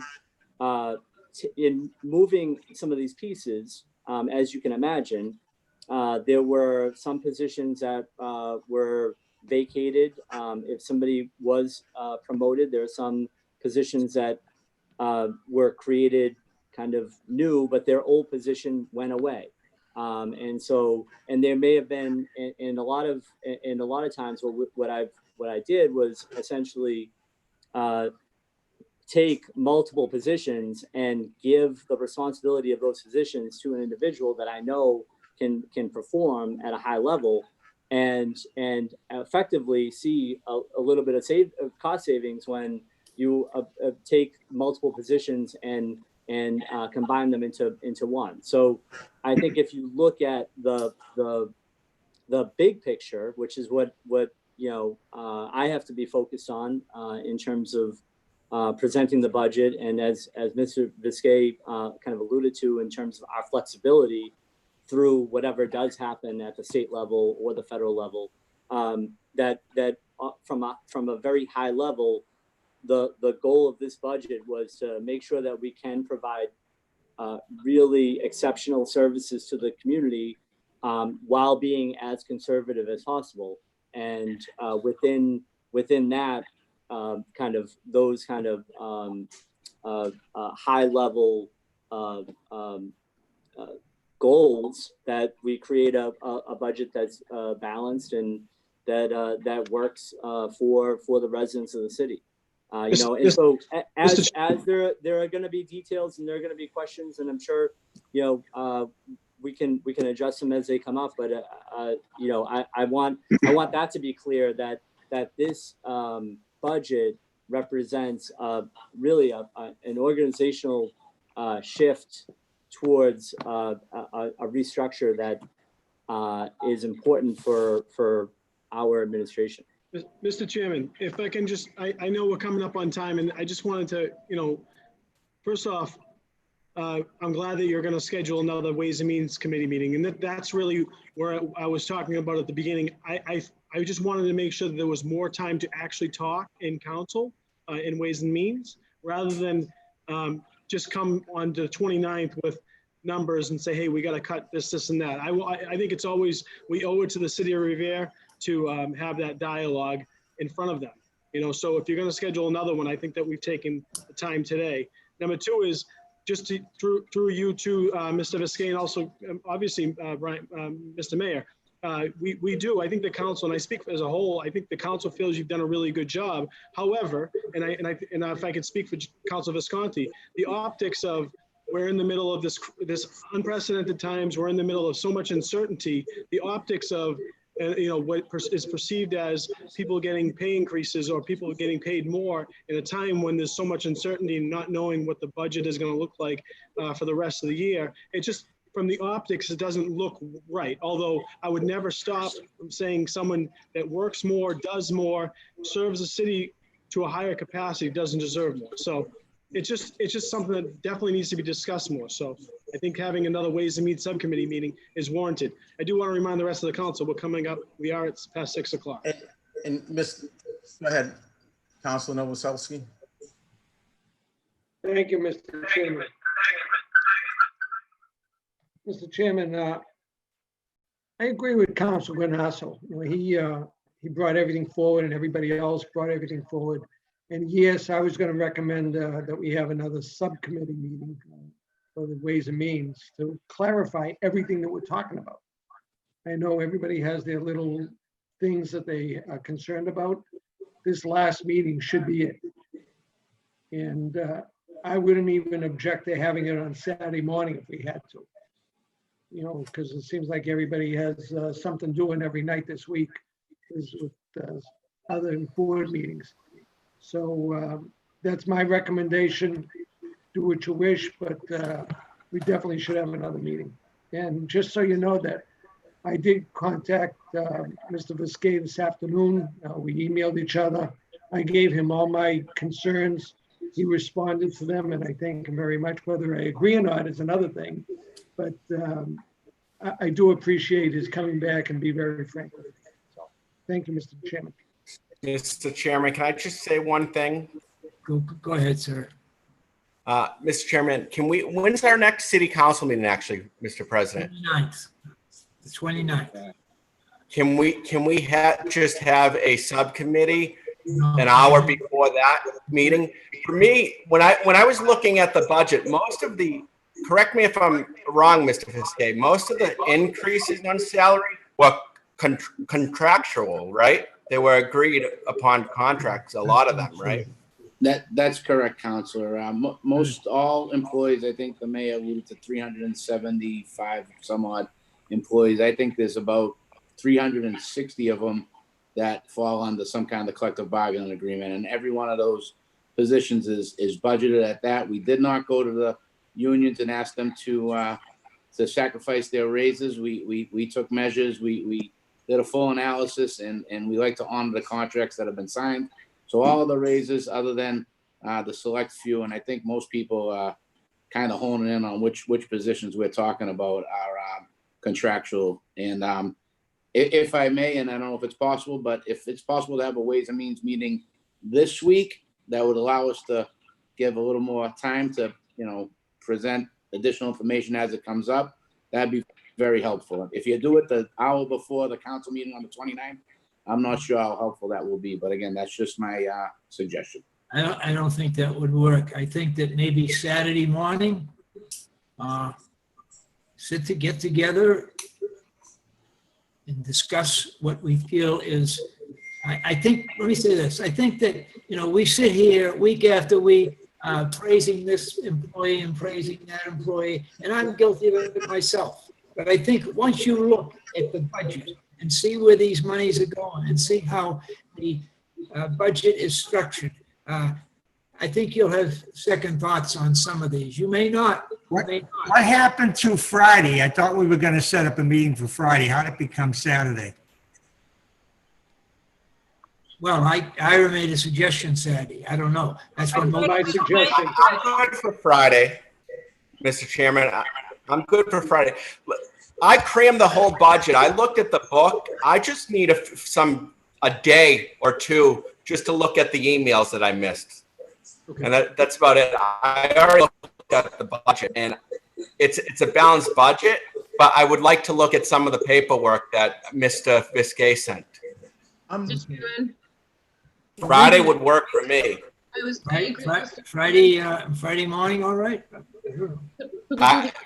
Friday evening, afternoon, like 3, 4. Mr. Chair, people work during the day, so I'm not sure if some of the people in the committee work during the day and aren't, if they have to take time, personal time to do that, I don't think it's fair that they have to do that. So I'd like to be at least a little cognizant of the fact that there are some people or councilmen that work during the day as well. So we could do it Thursday afternoon.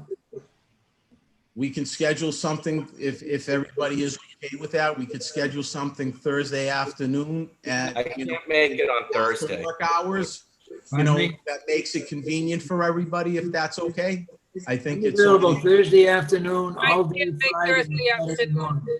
And I'm on the committee. I can't make Thursday afternoon. I mean, we're just I- shooting out all these, I think we either keep it to Wednesday night, Friday, or Saturday morning. But, And I mean, I Can don't we know. do this offline?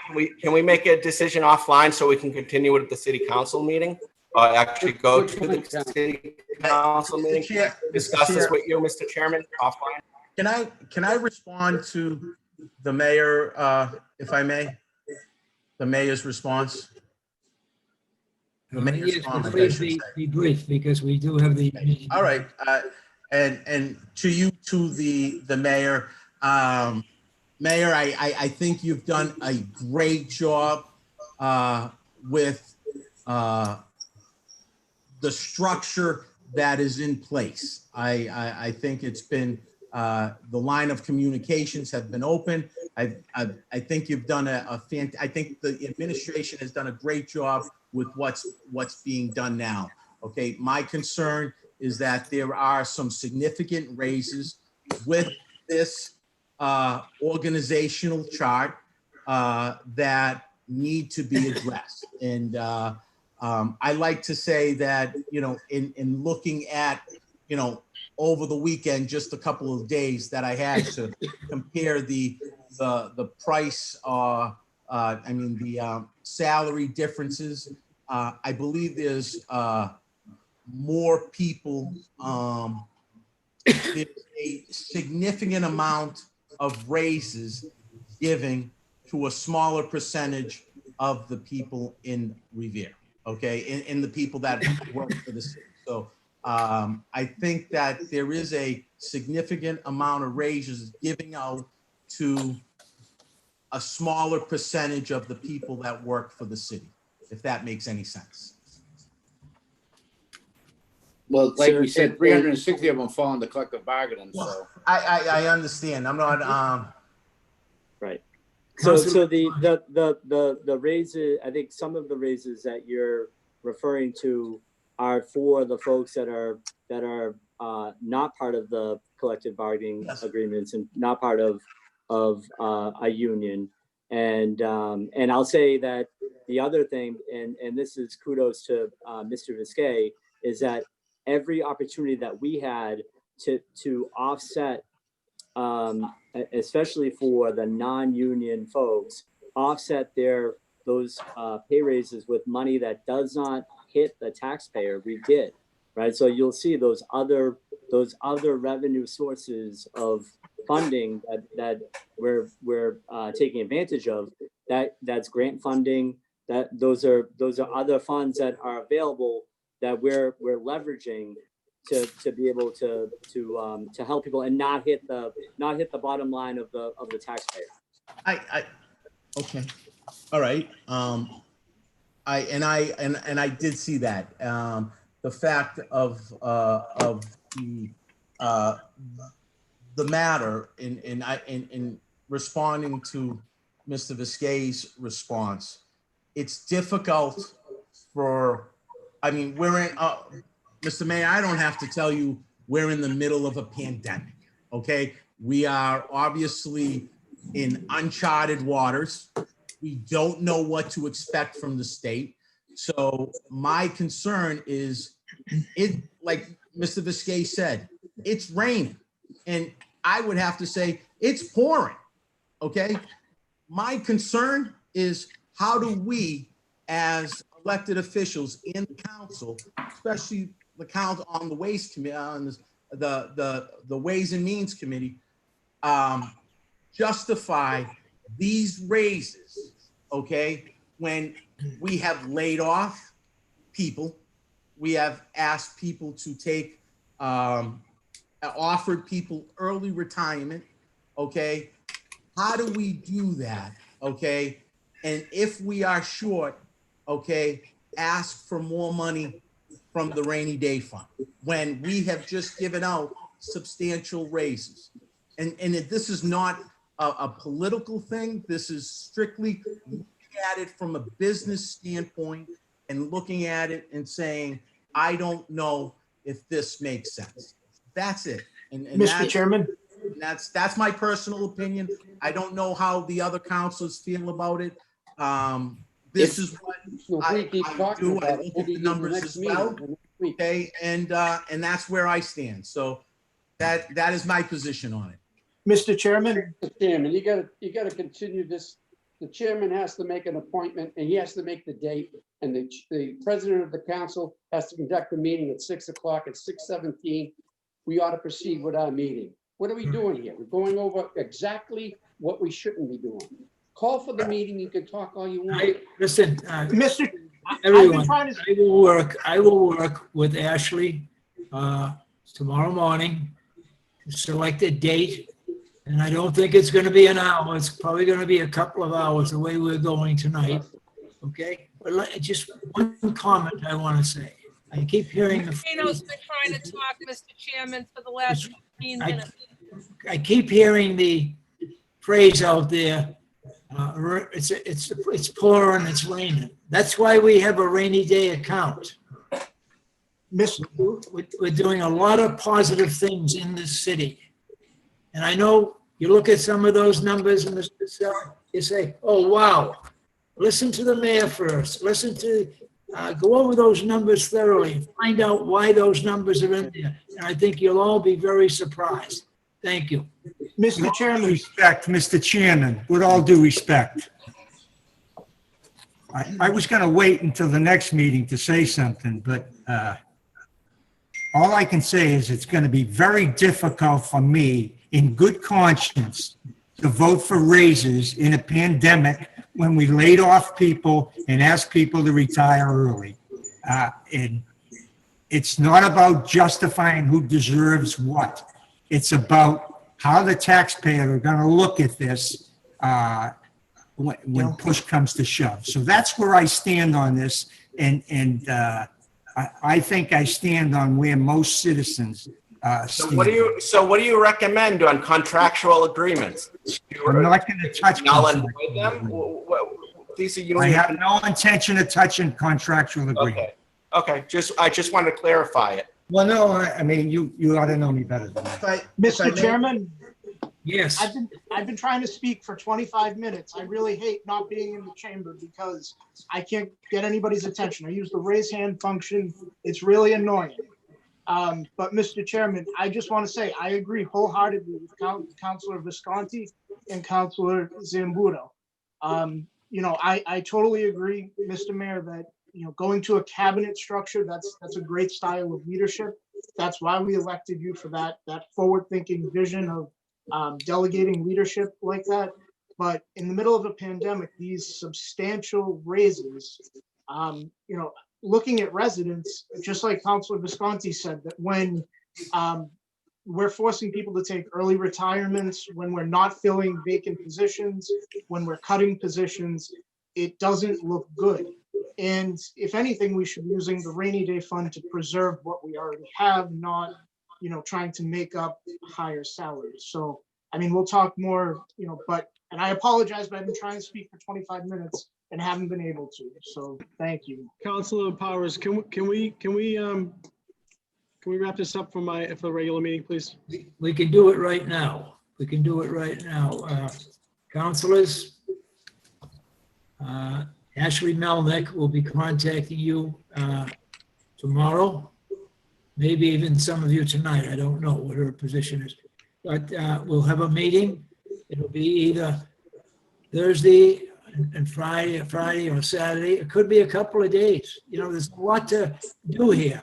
And I think just to say, no, we're not going to pay for this, we're not going to pay for that, that's taking away from the citizens in the city. We have to act responsibly and prudently and effectively for the residents of this city. So I'm going to conclude this meeting now, and the next meeting will be, you'll be hearing from Ashley Melnick. Thank you, everyone, and thank you, Mr. President, for the levity here.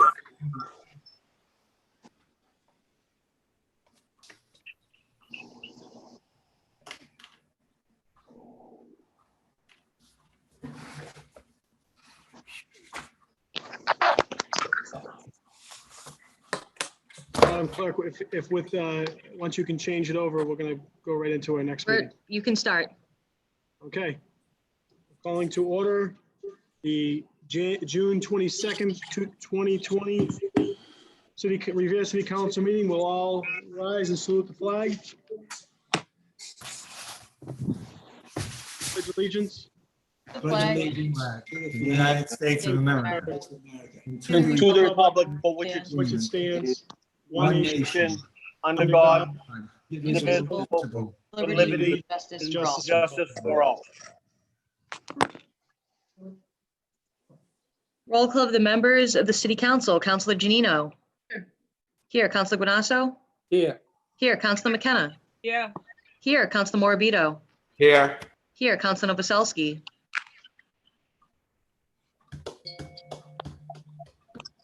Councilor Novoselsky is here. Councilor Powers. Here. Here. Councilor Rotundo is here. Councilor Sereno. Here. Here. Councilor Visconti. Here. Here. Councilor Zambuto. Here. Here. And Council President Keith. Here. Here. Quorum is present. First Thank you, item Madam on the Clerk. agenda, approval of the journal of the regular meeting of June 8th, 2020. All in favor? So ordered. Madam Clerk, if at this time, I know we have a number of things on the agenda. I did want to offer and ask the City Council to, we had another tragedy in the city of Revere. We lost a long-term Northeast Regional Vocational School Committeeman, Ron Janino.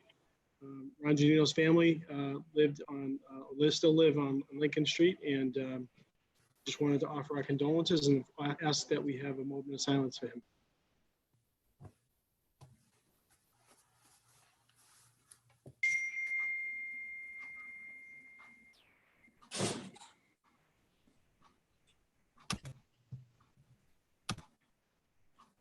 Thank you, Madam Clerk. Calendar item number 3 is that the City Council is going to award a certificate of merit to Police Chief James Guido for his service to the city of Revere during his tenure as officer of the law and in recognition of his retirement. So I know it looks like Chief Guido is on. I know that this is going to be presented to Chief Guido tomorrow in person at an event that the mayor is hosting in front of City Hall or at the American Legion at 4:30 tomorrow. I know that all councils have been invited. Chief, I wanted to thank you personally over this. I do apologize. As you can see, the background, I am unable to participate in person, but I'll be with you in thoughts. I'm glad you're back to work, Counselor. Me too. So would you like to hold comments till tomorrow? Or would we like to open this up to, I'd be happy to open this up to city councilors for comments now. It's up to you, Mr. President. Sure, you know what, why don't we do that? Because I know some may not be able to attend. We'll go in order. Councilor Guanasso? Well, it's a pleasure and an honor to know a good guy like Jimmy Guido. I shared a lot of friendship with him, a lot of time with him. Even though he tried to arrest me back in the day, me and Bob Hass, we went over the line on election day. Thank God there was a bunch of senior citizens that were by our side and protected us. And to me, we had a terrific friendship, and we enjoyed one another's company. I taught him how to golf and all these various things, and he enjoyed my company so much at the Wigwam. He used to bring me my meal to my room. Me and Bobby didn't have to leave. Jimmy Guider would come with, but he was looking to be the chief at that time. So anyway, it's been a pleasure knowing Jimmy. Enjoy the time with your family. You've already got a beautiful property in New Hampshire ready waiting for you. And you have all the toys I see to enjoy the summer. So God bless and have a great retirement. Thank you. Councilor Janino. Thank you, Mr. President. I've had the pleasure of knowing the chief for my entire life. Jimmy has been a longtime friend and has really done an amazing job for the city of Revere representing us as the chief. Jimmy, I couldn't be more proud of you and everything that you've accomplished, your hard work and your dedication. And more importantly, you're just a good person that really cares about the community and you care about the people that you serve.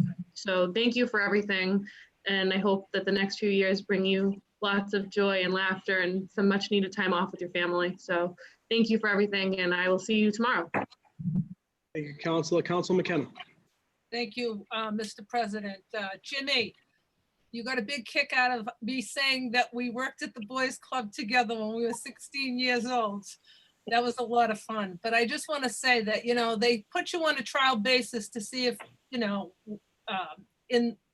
when you got a chief, and you did a great job, and they extended your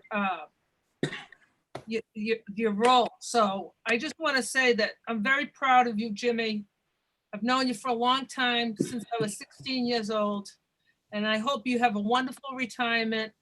And I think you're too young to retire, so you'll probably have to find something else to do. But take a couple of months off and enjoy the summer and your boat and the camp and the grandkids. Thank you, Jimmy, for everything. Thank you, Councilor. Councilor Morbido, and I'm going in order of the council, so everyone's going to get a chance to speak. Councilor Morbido, I'm not sure if you're on. You got knocked I'm out. on. Can you There hear you me? are.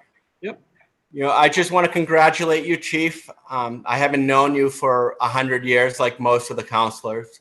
But over the last 7 years, I've learned so much about you when it comes to community policing. And it's very important this day and age where there's so much going on and so much divide. One thing I can say about you in the years that I've known you, and I mean this sincerely, you are the definition of community policing. You go out there and you make people feel comfortable. Doesn't matter what their sexual preference is, what their race is. You identify with the community members and you talk to them like they're your friend. And that goes a long way because you're not supposed to fear the police. You're supposed to run to them when you need them. And you definitely are a role model. Over the last 30 years, that is what you have done. And I've seen it firsthand in the last 7 years. So thank you. Thank you for your commitment to the city. Thank you for the commitment to the people and to the police department. Thank you. Thank you, Councilor. Councilor Novoselsky. Thank you, Mr. Chairman. Mr. Chairman, I know I have a lot to say about Jimmy, and he and I have gone back, and I remember the years at the Boys Club, helping raise money to get it going, all the Beanos we ran through, and working with Jimmy on the beach at the sandcastles. He fought for us for every moment when he saw something was wrong. And I know I'm going to say a lot more tomorrow during the ceremony, but for now, Jimmy, best of luck. Enjoy your retirement. I just say, I retired in 2002, and it's the best thing I did. So I congratulate you and I welcome to the retirement club. Thank you. Thank you, Council. And Councilor Novoselsky, we're presenting the citation tomorrow from the City Council as the Vice President. Councilor Powers. Thank you, Mr. President. James, we go back a long way. I think when I first met you, you were about 18 years old, maybe 19. You took Councilor Del Grosso and myself for a ride. I'm really surprised after that, during that ride, we didn't get stopped by the police because you went over so many snowbanks and made so many bad moves with your car. But we didn't, and I'm sure if we had, it would have been all right. We would have managed to get out of it. But I want to, emphasize to you, I'm sure I don't have to, how important it is to take Lil and those 3 children and your family, your son, your daughter, and go up to New Hampshire and enjoy your life. And I know you often talk about running for public office in Revere. We used to kid about that, and I know someday you might. And if you ever do, I certainly would be there to support you 100%. But right now, enjoy your family. Enjoy it, because time goes by so very, very fast. And before you know it, it's midnight and it's over. So go do your thing, enjoy it, and I wish you the very, very best of luck and good health in the future. Thank you, Jim. Thank you, Councilor Powers. Councilor Rotundo?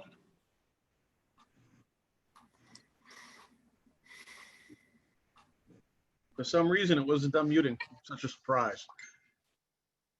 Jim, enjoy your family. Forget this.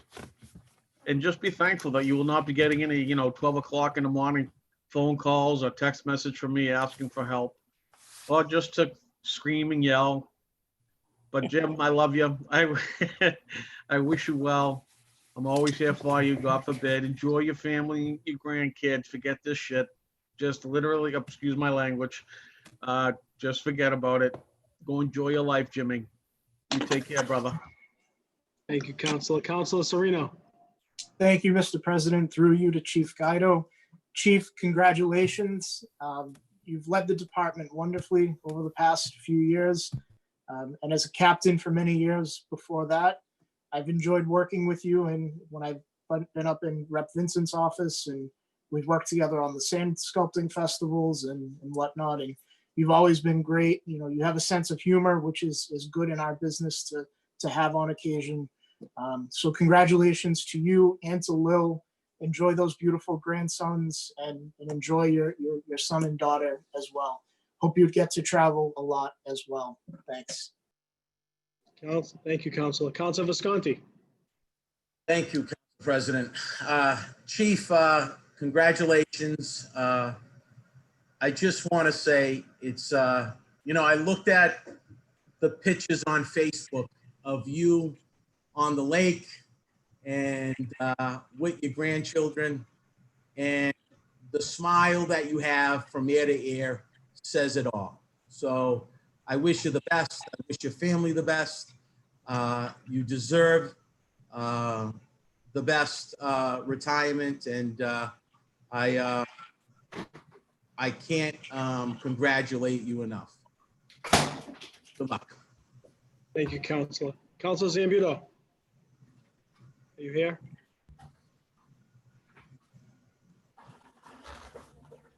Well, Council was having some troubles, but Can you hear me? All right, I'm back on. I apologize for my internet stuff, but hey, Jimmy, I haven't known you all my life, but I've known you all my political life, and that's quite a long time. We've done a lot together. I consider you a friend. We fought for a police station, and we fought hard with the contractor to see that it was built right. You made me proud. You've always made me proud. You made me proud as a cop. You made me proud as a project manager. You made me proud as the chief of police. You've always made me proud, and I hope you truly enjoy your retirement with your grandkids, and I know how much you love them. But we're gonna miss you here, and I'm sure you'll still be around. But I can't wish you any more happiness than I have in my heart for you. So go out and have a great time. Thanks. thank you, Councilor. And before I let Chief speak, I just wanted to just say a few things to you, Chief, and you will always be Chief to me. You are a friend, and that I appreciate more than anything else. I wish you arrested Council Ganasso. That was, if you had one, if there was one thing you could have done better, it would have been done that. Outside of that, I echo the comments of the whole. I did want to mention one thing. I just hope you really, truly enjoy your retirement. I know you will. Your family is a reflection of you and what you've done on this earth. And you're leaving the police station in great hands. It's always good to take something and make it better, and you definitely did that. But and I know I don't want to turn this into politics, but and Chief, you mentioned this. Your contract was up. It was a decision that you made a few months back, well before any really of a lot of the stuff that's going on in the world right now was happening. If anything, I know that you would probably stick around. I just want, so one of the news stations commented on that, and someone I work with that doesn't live in the city of Revere asked me, and I said, no. I go, so Chief Guido isn't running away. He's retiring, and this was something that was planned well in advance. So I just feel it's necessary because sometimes reporting can be very inaccurate, and I find that to be disrespectful. You've served the city admirably for over 30 years in many different roles, and you're leaving the city and you're leaving the police department in better hands than you got it. And that doesn't mean it was in bad hands. The police department has always been a model for the state. But I appreciate all that you've done, and I hope that you have a great time, and I know that we're going to hang out a lot more. So with that being said, congratulations. Thank you, everyone. It's been a great run. Patrick, thank you for mentioning that. I did write an email to Chief 5, letting them know that my retirement had nothing to do with today's current events. I'm going to miss the job. I love the city. I'm sure I'll be back doing something because I can't sit still. But for the summer, I'm going to enjoy the lake and enjoy my grandkids and see what the future holds. So thank you all for your cooperation, your friendship, and your partnership during my tenure as chief. I appreciate it a lot. And I look forward to the next chapter. Thank you. See you all tomorrow. Thanks, Chief. You're welcome. Motion to approve. So ordered. Thank you. Thank you. Calendar item number 4, hearing called is ordered on an amendment to the revised ordinances of the city of Revere relative to the expiration date for the sale of tobacco licenses. Okay, this is a public hearing. We're going to open it up to any proponents in the audience wishing to speak using the raise hand function. Okay, hearing and seeing none, I'm going to close that side of the hearing. Any opponents? Any opponents wishing to speak using the raise hand function? Hearing and seeing none, we're going to close that side of the hearing. Any city councilors wishing to speak? This is going to go to legislative affairs to be further discussed. Everyone's good with that? Okay. We're going to refer this to legislative affairs. All in favor? Aye. So ordered. Calendar item number 5, hearing called is ordered on the application of Global Companies LLC seeking permission from the Revere City Council to alter, extend, and change a non-conforming structure portions of the existing and proposed piping in order to perform piping upgrades, which include the replacement of existing underground piping and the installation of above-ground piping and supports in accordance with the plan on file on lots 4, 5A, and 6 at 96, 100, and 140 Lee Burbank Highway. And Madam Clerk, there is an attendee here. I just have to move over as a panelist. Okay. And so this is also a public hearing, and it's going to end up in zoning, but we're going to open it up to proponents. I would imagine that attendee is a proponent, Madam Clerk? Yes, I just upgraded. His name's Mr. Tyler King. Okay, so opening it up to proponents, and any proponents using the raise hand function. And Mr. King, are you a proponent? You can I am, sorry. tell us what you'd like. So yes, My name is Tyler King. I work for CHA Consulting, and we are the engineer on the project. We're presenting today on behalf of Global Companies. And they're seeking a special permit to alter an existing non-conforming structure. Those structures being existing underground piping on the subject properties. Am I able to share my screen? Yes, panelists are able to share. I'm just going to pull up the plans. Can everybody see that okay? Yeah. So the site is located here at 140 Lee Burbank Highway. It's in between the Chelsea River and Lee Burbank Highway. The site is one of industrial nature. The neighborhood itself is an industrial neighborhood. There's surrounding properties that there's a lot of oil terminals, and across the street right here, you can see that there's a large tank farm just across Lee Burbank Highway. So zooming in a little closer, this is an aerial of the site. This being the property line. That tank farm is located on this side of Lee Burbank Highway. The proposed improvements are more of a maintenance upgrade for the terminal. The existing pipes, these are the proposed pipes, these dark outlines here. The proposed pipes are going to be substantially in the same location as the existing pipes.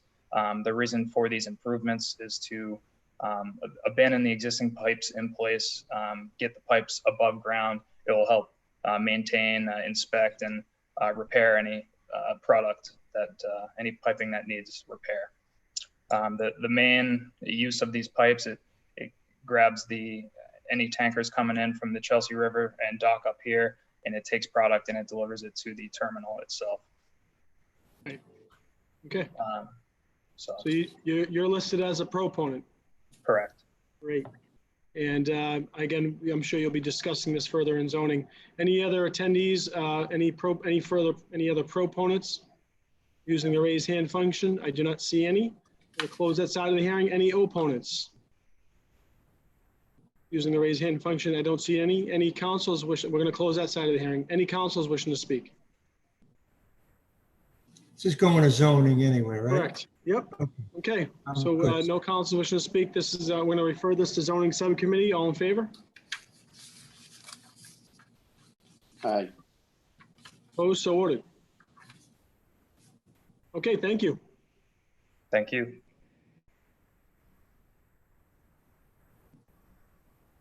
Madam Clerk. Just wanted to wait till the other presenter was finished. Calendar item number 6, hearing called is ordered on a joint petition of National Grid and Verizon to install one jointly owned pole on North Shore Road, beginning at a point approximately 50 feet north of the center line of the intersection of Calumet Street and North Shore Road. Okay, this is also a public hearing. This is going to open it up to any proponents in the audience using the raise hand function. We have an attendee. Socrates. Oh, there was a Socrates to raise their hand. Not sure Right if here. that's real name. Yep.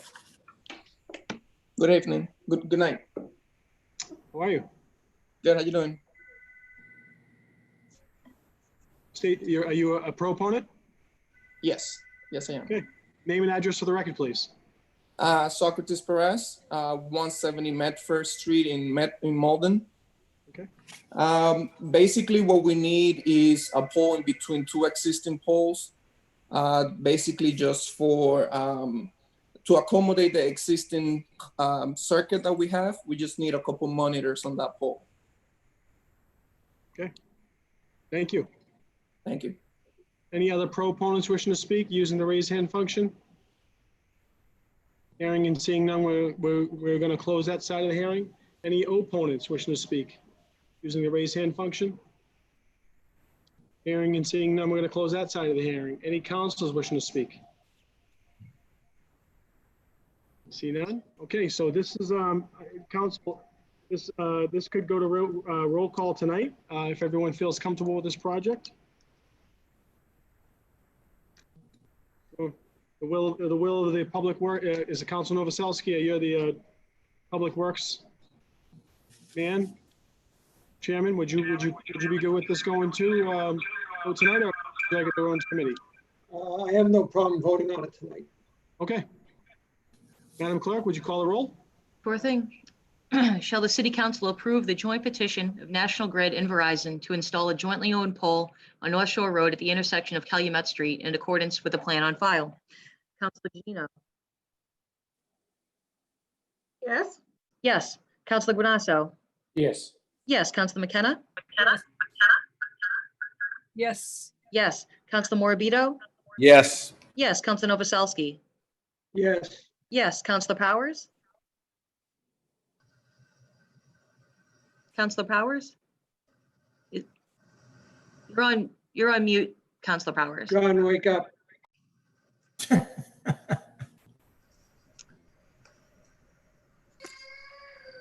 John, John, you're on mute. Yeah, I said present. Oh, Present. voting, Councilor Powers voting present. Councilor Rotundo? Yes. Yes. Councilor Sereno? Yes. Yes. Councilor Visconti? Yes. Yes. Councilor Zambuto? yes. Yes. And Council President Keith? Yes. Yes, the petition has been approved. Calendar item number 6, hearing called is ordered on a joint petition of National Grid and Verizon to install one jointly owned pole. One jointly owned pole on Randall Road. Okay, this is a public hearing, and I believe Socrates is representing, we open this up to public hearing. Any attendees in the audience wishing to be a proponent using the raise hand function? Mr. Socrates, are you a proponent? Yes, I am. Okay. So in this case, we're proposing another pole in between two existing poles to raise a section of secondary cables that are very low, and it's between houses 119 and 109 Randall Road. Okay, so what you're saying is this would. It's sagging, yeah, the keep, cables are okay. sagging, yeah. Great. And I'm sure Councilor Sereno will have something to say about that. Any other, being a public hearing, any other proponents wishing to speak in the attendees? Hearing and seeing none, we're going to close that side of the hearing. Any opponents wishing to speak? We're using the raise hand function. Hearing and seeing none, we're going to close that side of the hearing. Any councilors, wishing to speak? Councilor Sereno. Thank you, Mr. President. Mr. President, through you to Socrates. Socrates, it's nice to meet you. You must be replacing Mike Cordima, right? Who just recently Yes, I am. retired. Yeah. Nice to have you up here. Yes, he did. So Thank you. I have to be honest. Usually, I'm against adding more poles in my ward. You'll come to learn that I am. It's been the bane of my existence has been the double poles that have plagued my area, and one in particular. Actually, I'll send them to you. But there are a couple that are really dangerous that I really do think need to be looked at. Okay. I know Dan has them, but I'll send them again. However, I did take a look at this particular proposal, and like you said, the wires are sagging. So I'm not gonna hold those residents. I'm not gonna hurt those residents by not approving this. But again, I do think National Grid and Verizon need to continue to step up with regard to the double poles and addressing issues. I know on Sherman Street, it's not even a double pole, but on Sherman Street in Revere, in February, I had asked National Grid to take a look at an issue with a pole. And it should be a simple fix. It's just a rusted outer casing of wiring that holds the pole up. And I had requested that in February, and nothing has been done yet, and we're almost into July. So again, out of principle, I would have voted no on this, but I do see the need for it, and I will support it. But again, I hope you guys will step up. So thank you. Thank you, Councilor Sereno.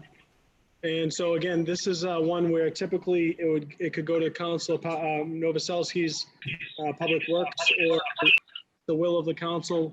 It doesn't seem like there's too much to discuss on this one. We could go straight to vote.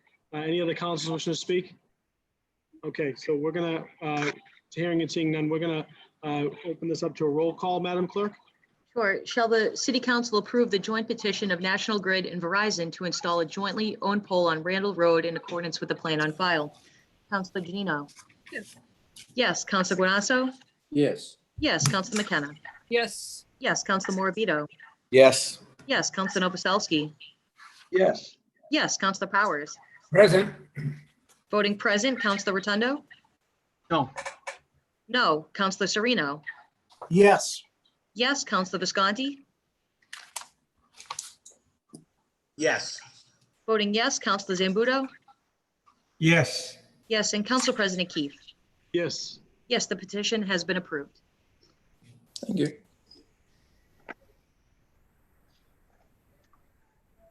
Next up is So, the zoning subcommittee report. Sure. Councilor Zambudo, would you like to read out your Yes, report? thank you, Mr. President. As we all know, the zoning subcommittee met, it seems like a day ago, but it was a while ago. It was this evening. And we had one item on the agenda, and it's 20-151, and I'll let the clerk read the details. And I might add that we voted favorably to approve this. So I would ask the council to vote for it after the clerk reads the conditions. Sure, there were two conditions that the zoning subcommittee came up with. The first is that the petitioner or his successors or assigns shall, at his sole cost and expense, relative to any future development of the property, properly cut and cap the connections at Washington Avenue and Amasa Street to the unused water main currently existing in the undeveloped section of Lincoln Street. A formal plan and design for disconnection at Washington Avenue and Amasa Street is required to be submitted and must be reviewed and approved by the city engineer and water and sewer and drain department prior to the work being executed. No disconnected infrastructure shall be left abandoned, exclusive of any portion of the main that may exist under Route 1 Northeast Expressway, which shall instead be filled with flowable concrete. Such work shall only be conducted with proper permits and as directed by the Water, Sewer, and Drain Department. Condition number 2, the billboard shall be removed on not within 90 days after the sale of the property. Those were the two conditions discussed by the zoning subcommittee. Thank you, Madam Clerk. So we'll have a roll call vote on that? Sure. Shall the city council abandon and discontinue a certain portion of Lincoln Street as described on the petitioner's plan, subject to the conditions that were just read? Councilor Janino? Yes. Yes. Councilor Guanasso? Yes. Yes. Councilor McKenna? Yes. Yes. Councilor Morbido? Yes. Yes. Councilor Novoselsky? Yes. Yes. Councilor Powers? Yes. Yes. Councilor Rotundo? Yes. Yeah, was that yes? I'm sorry. Yes. Pass? He said yes. Yes, I'm sorry. I'm sorry. Councilor Sereno? Yes. Yes. Councilor Visconti? Yes. Yes. Councilor Zambudo? Yes. Yes. And Council President Keefe? Yes. Yes, that portion of Lincoln Street in accordance with the plan has been discontinued and abandoned. Next up is the Ways and Means Subcommittee report.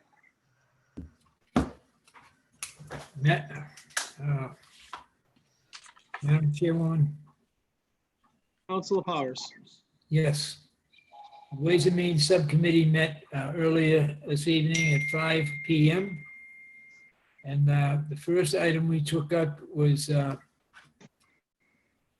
communication from the city auditor relative to the PEG access and cable related funds pursuant to Mass General Law C. .44 S. .53 F.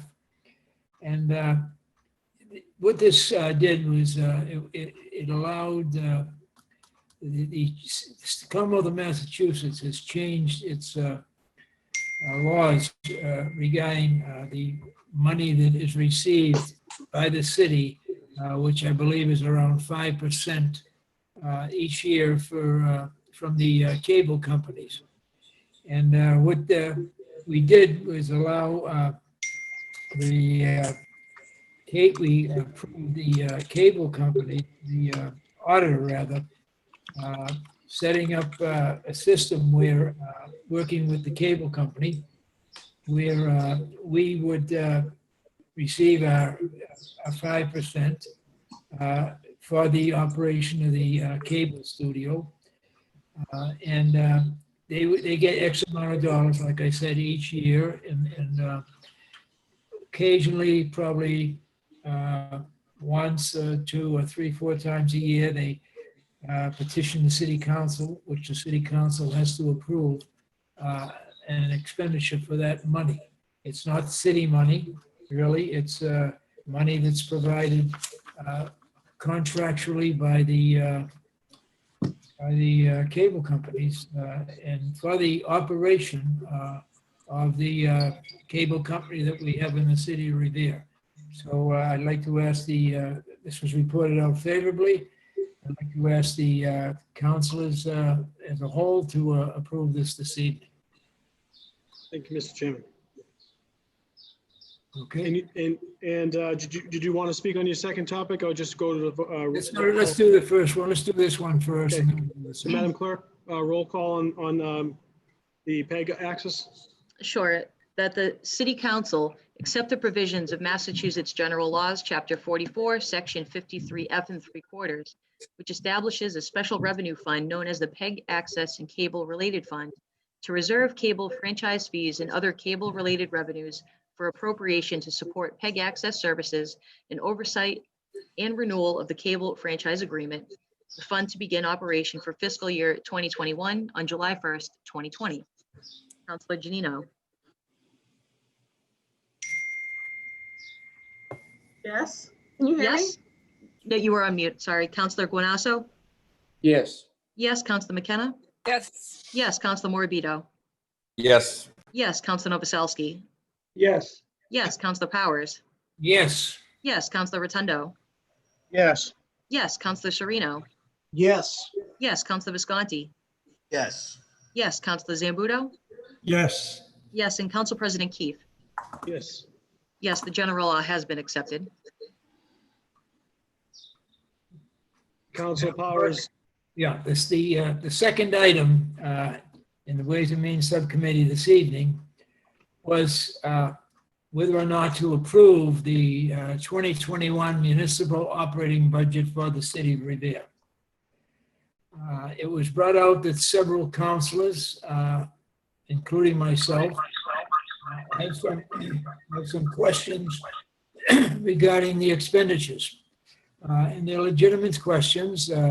We're not talking about wrongdoing or anything like that. We're talking about the budget and some of the salaries in the budget.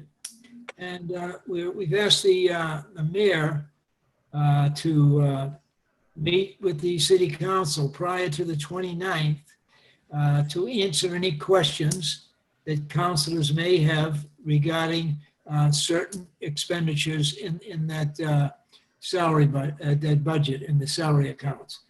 So the city clerk will be scheduling a meeting. I would think it'll probably be Thursday or Friday or Saturday, so that the councilors can ask questions that they need answered, that they feel they need answered. And then we'll all meet on the 29th in a regular city council meeting to approve the operating budget for 2021. So I would hope that this remains in committee right now until we have that meeting with the Ways and Means Committee. At that time, we'll either approve or disapprove certain items in that budget. And then on the 29th, it'll be presented again to the full city council for a vote. And that's basically it. So Madam Clerk, can you set up that meeting when it's convenient? I'm available Thursday, Friday, or Saturday. So any other councilors that, if you can give your time, you're available to the city clerk, we can get the meeting set up and get the recommendations for the budget finalized. And that's basically it. Madam Clerk? Hello? Councilor Sereno has his hand raised as well as a resident. Thank you. Councilor Sereno. Mr. President, through you to the chair and to the clerk. Could I just, I don't know if it's possible, but could we make that, I mean, granted, I'm not on the Ways and Means Committee, but I would like to attend, as I'm sure residents would like to attend virtually. Can that be either after 5 p.m. on a weeknight or on Saturday? Just because, I think it would be good if it were at a time when people can tune in and people can go. Thank you. I am going to speak with the clerk tomorrow and find out. The first people I want to make sure that are accommodated at the committee itself, because they will have the vote on this. I want to make sure that they're available, and then that information will be forwarded to you and every other counselor.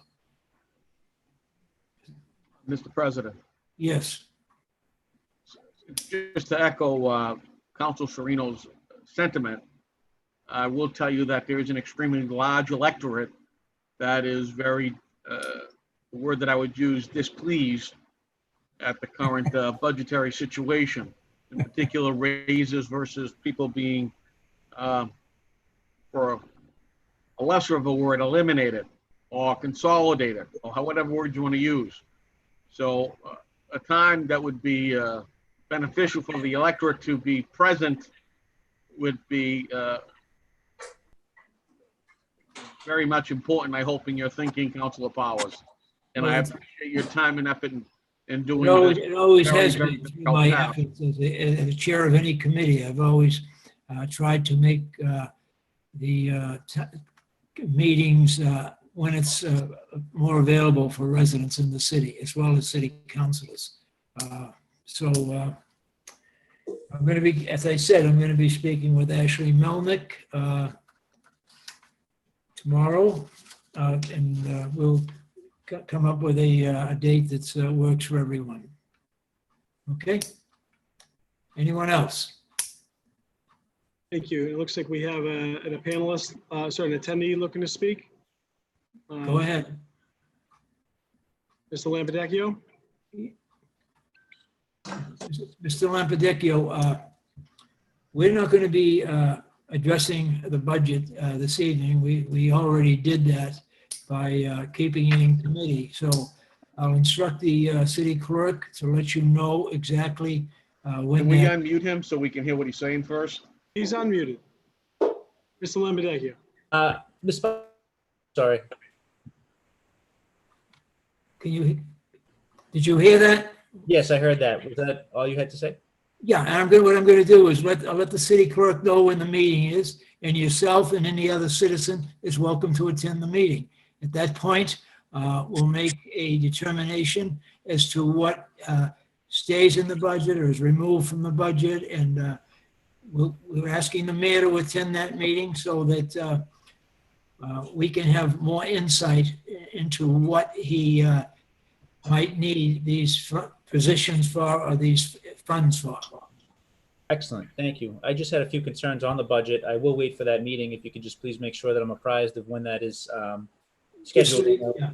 Just leave your name and address with the city clerk, and or a phone number even, and she'll let you know. Thank you. Okay? Yep. Is that all? That's it. Thank you. So that's going to be held off until the next Ways and Means Subcommittee meeting, and then it'll be brought to the full council. We are going to hold a council meeting on June 29th, as we will need to have one to approve the budget before June 30th, or the end of June 30th. Yeah. Okay, thank you, Councilor. Thank you. Madam Clerk. Calendar item number 11, communication from the mayor relative to the appointment of EKB Equipment as a licensed drain layer. Madam Clerk. Councilor. Madam Clerk, I ask the indulgence of the council that the subcommittee hold a meeting right now and we vote on the application as submitted by the mayor.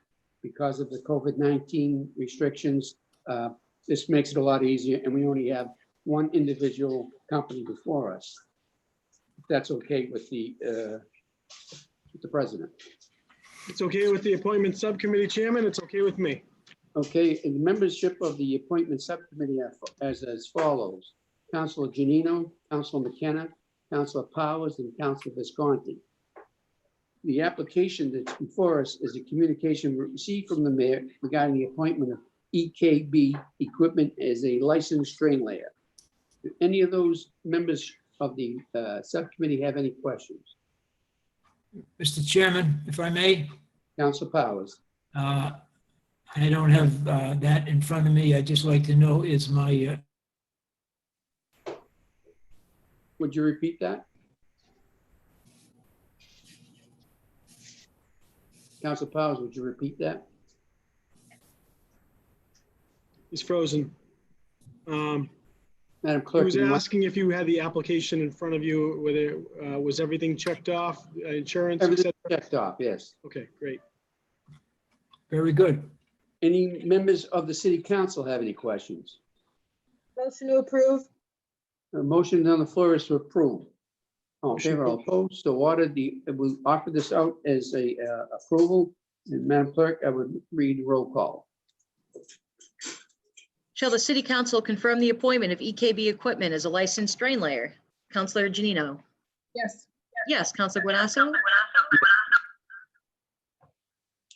Yes. Yes. Counselor McKenna? Yes. Yes. Counselor Morbido? Yes. Yes. Counselor Novoselsky? Yes. Yes. Counselor Powers? Yes, Yes. Counselor Rotundo? Yes. Ab- Yes. Yes. Counselor Sereno?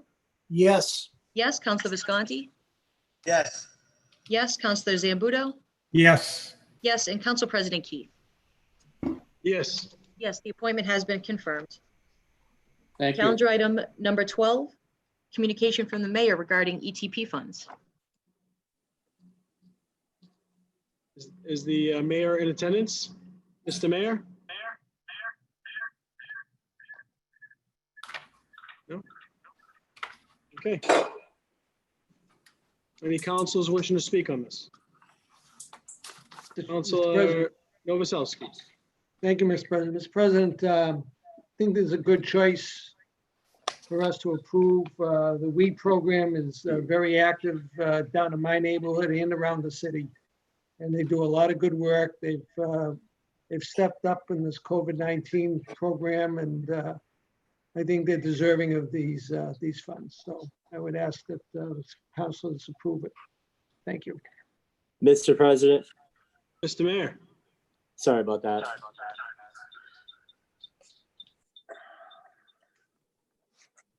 I apologize if you're getting any feedback. Yeah, a little bit. If you could just mute for a second. Well, maybe it's Ira. Ira, would you mute? I'll shut. There you go. It looks like it was Ira. Sorry, Mr. President. Can you hear me now? Good. Yep. Okay. So these ETP funds, as there's been a lot of conversation about PEG access and the money that gets to Revere TV, you know that a portion of the revenue that the city sees from our cable providers does go into this ETP fund. And we've actually revamped the process for which this money gets distributed out. And so these requests are vetted through the ETP committee and then are obviously sent to the council. So we're supportive of the request here. And if anyone has any further questions, just let us know. Any other councilors? Councilor Rotundo. Thank you. I just want to put some food for thought on the table. In particular, down on the Shirley Ave area, and I'm sure Ira can attest to it, that we do have a satellite police station there. And my thought would be that in the future, perhaps, if we could have a little bit of an internet cafe for the children down there. Some children I know for a fact in our neighborhood do not have computers. In this particular, day and age, you would expect everyone to have them, but some don't. I'm just wondering, as we do have computers down at the library, that perhaps maybe have something available for the children down there. Just a food for thought, something to talk about in the future. Thank you, Counselor. Any other councilors? I do have a question, and this would probably relate to the mayor. One is, I think the WE program, I mean, from what I've seen, it has been doing really nice work. And I think that some of the people that are involved in the program are really heavily involved in our city, and we really appreciate the time that they've put in. And I'm sure that they'll continue to. I just, for clarity, is ETP funds, is that a city organization, or is that an outside organization? And the only reason I say that is I was under the impression ETP funds were meant for, city use, whether it be, a school system or a program run by the city, rather than, I mean, this is a nonprofit or an outside organization that works within the city. Can you help clarify that? Yeah, so the ETP committee is a committee that has been in place for probably decades now. But that is a committee of city employees, including, so myself and the superintendent of schools both have seats on that. And I believe the library director, the senior center director, and there are 2 or 3 other former teachers that are put on at the request of the superintendent. And they, so the ETP funding and the rounds of funding that are provided are available to anyone. So we opened it up based on DOR recommendations around how that money can be spent, how that PEG access money can be spent. So we've created a system where organizations, including either outside organizations or even municipal offices can apply for money from the ETP fund, and those applications go before the ETP committee. They're all public meetings, and it's all kind of done in a process that is a little bit more transparent than it has been in the past. So to Councilor Rotundo's point, if there are organizations or if there are even individuals that can help move an idea like that forward, that would be something that the ETP committee could look at and make an investment in. Okay, thank you. Yeah, and that was, just I appreciate the clarification. I just I guess it was news to me that it was meant for anything outside of a city organization, whether, like I said, whether it be a department or whatever it may be. So I think it would probably benefit the city or yourself and the ETP committee to make it more public knowledge, so that other organizations can take advantage as well. But outside of that, I'd be in favor of this tonight. So, Madam Clerk, would that go to Ways and Means, or would that go to approval? No, it doesn't have to go. Motion to approve. Motion to approve. All in favor? So ordered. Calendar item number 13, communication from the city auditor relative to the bond refunding loan. Mr. Viskey? Hello, again. Back when we were talking about the budget for fiscal year 2021, I believe Councilor Rotundo was asking about the opportunities of doing some bond refunding. We have done some research both on the water and sewer side through MWRA and as well as city issued bonds. And we do have opportunities to restructure one loan, all our loans for fiscal year 2021 in the MWRA, as well as a potential of refunding some bonds that were sold back in 2011 for our energy service contract with the Amoresco and another small bond that went with that. So working with bond counsel and our financial advisors, we came up with the language that is required to refund all of these loans. It requires a vote of the council.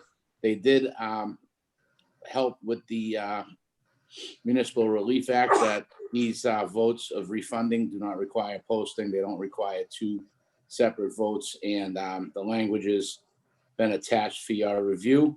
And it's our hope that we can either pass this, I thought tonight would have been the last meeting, but certainly could go to committee and discuss it more. But this is pretty standard language that comes from our bond counsel that allows us to pursue those refunding opportunities. So happy to answer any questions on that, but without this vote, I can't really pursue any of these refunding opportunities. I'll open it up to the council. If you can use the raise hand, and Council Rotundo, since you were the requester, why don't you speak first? Sure. Rick, obviously, thank you for your diligence in this. Again, this was something that was done in the past. We're not reinventing the wheel here. So quite frankly, I would hope that we could pass this and get as much dividends back as possible and possibly even save a job or two. Rick, what is I don't have it in front of me, so I apologize. What is the total amount that you think that we'll be recouping? Well, there's two different options. One of them is MWRA debt, which is actually interest-free bonds. So what they have promoted as a way to help out with the pandemic and save some money is that you can actually restructure the principal payments of those bonds. And as long as we don't, it doesn't cost the city any money, which it doesn't, it would just be a restructuring of the principal payments on those bonds. It would give us relief up to $854,000 in fiscal year 2021. And that $854,000 would then be spread out in out years. So, I know there was some concern about the ratepayers and those costs. So this is more of a deferral, but it does allow us to restructure those principal payments. The other one is actually a true savings where we are anticipated to save upwards of $630,000 over the remaining life of the bond. And again, that was some general obligation bonds that were issued back in August 1st, 2010. And I got an analysis from our financial advisors at Hilltop Securities that show that refunding will realize those savings over the life of the bond that ends in 2031. So. Thank you. Thank you. Any other councils wishing to speak? Motion approved. Motion to approve. This is going to be a roll call vote, and Madam Clerk, you're going to have to read refund bond order into the record. Yes, thank you. Ordered, I'm sorry, that the City Council, with the approval of the mayor, is authorized to provide for the sale and issuance of refunding bonds pursuant to Chapter 44, Section 21A of the general laws, or pursuant to any other enabling authority at one time or from time to time to refund all or any portion of the city's general obligation bonds outstanding as of the date of adoption of this order, including but not limited to any such bonds that were issued to the Massachusetts Water Resources Authority, the MWRA, and that the proceeds of the refunding bonds issued pursuant to this order shall be used to pay the principal, redemption premium, and interest on the bonds of the city to be refunded, and cost of issuance of the refunding bonds, or in the case of the refunding bonds issued to the MWRA, such refunding may be achieved and effected by amending the bonds to be refunded to reflect the terms of the refunding bonds authorized by this order, and that the treasurer is authorized to execute such documents as may be necessary or desirable to carry out this transaction, including one or more refunding trust agreements with a bank or trust company. Further ordered that any premium received by the city upon the sale of any refunding bonds approved by this order, less any such premium applied to the payment of the costs of issuance of such bonds, may be applied to the payment of costs approved by this order in accordance with Chapter 44, Section 20 of the general laws, and further ordered that the treasurer is authorized to file an application with the appropriate officials of the Commonwealth of Massachusetts to qualify under Chapter 44A of the general laws in all any and all bonds of the city authorized to be borrowed pursuant to this loan order, and to provide such information and execute such documents as such officials of the Commonwealth may require in connection therewith. We missed something there, Ashley. Madam Clerk, would you read that again? No. Gotta have some fun tonight. Okay, roll call, Madam It was a Clerk. tongue twister. On the roll call, Councilor Janino. Yes. Councilor Guanasso. Yes. Yes. Councilor McKenna. Yes. Yes. Councilor Morabito. Yes. Yes. Councilor Novoselsky. Yes. Yes. Councilor Powers. Yes. Yes. Councilor Rotundo. Yes. Yes. Councilor Sereno. Yes. Yes. Councilor Visconti. Yes. Yes. Councilor Zambuto. Yes. Yes. Council President Keefe. Yes. Yes, the refunding bond order has been approved. Thank you. Thank you. Calendar item number 14, communication from the mayor relative to the short-term rental ordinance. Thank you, Madam Clerk. I'm not sure the mayor's going to speak on this, but if everyone has seen the short-term rental ordinance has been submitted, there's been a number of councils that worked on this committee, including Council Guanasso, Council McKenna, myself, some city staff, and then there's been lots of contributions from the rest of the council, pretty much in whole. So I know that this is going to probably have a lot of lengthy discussion. It's going to go to a public hearing, but I would offer some time for some brief comments. I know Council McKenna wishes to speak. Council McKenna? Thank you, Mr. President. So I was just wondering, I know our discussions, we met 4 or 5 times and put this together, but one of the topics was getting some software so we could track people that were running advertisements but not putting applications in for the city. So I was wondering, where is that? Is that part of this plan? Because we did talk about that, and this software would give so much data to this ordinance. It would track applications, it would track advertisements if people didn't put applications in. There was many things I can't really remember, but the software was awesome. So it was very good, Council McKenna, and I think that the only way that we as a city would be able to reliably enforce this ordinance is to either purchase certain software like that or have capabilities with that software provided. So no doubt that, I don't know if it would necessarily need to apply in the ordinance, but if we're going to take it seriously, we'll need something like that to keep us informed. Okay. I'm not sure if the mayor, you're still on, if you wanted to speak to that, but if not, I know there's some other councils that wish to speak. Sure, Mr. President. So just very quickly, I know there'll be a lot of discussion on this ordinance, and I know there's been a lot of great work done by members of the council to get this to this point. In terms of using software, obviously, what we've tried to do is really bring innovation to all different departments, and especially when we're taking something new on like this ordinance, and actually in part of the ordinance is actually an office that would allow for us to do some of the inspections that will be required around the Airbnb regulation. So yes, we will be, as we do with every department, looking for ways to innovate and use technology and leverage technology to make everyone's, I think, life a little bit easier. Great. So we have Councilor Sereno, then Rotundo and Guanasso. Thank you, Mr. President. I just want to say I think this is long overdue. I remember you guys were working on this way before I was on the council. So I'm glad to see that it's finally coming together and coming to fruition. And I'm looking forward to diving into and kind of debating and having further discussion. But I just kudos to everyone, and I'm glad we're finally taking this up. Thank you. Councilor Rotundo.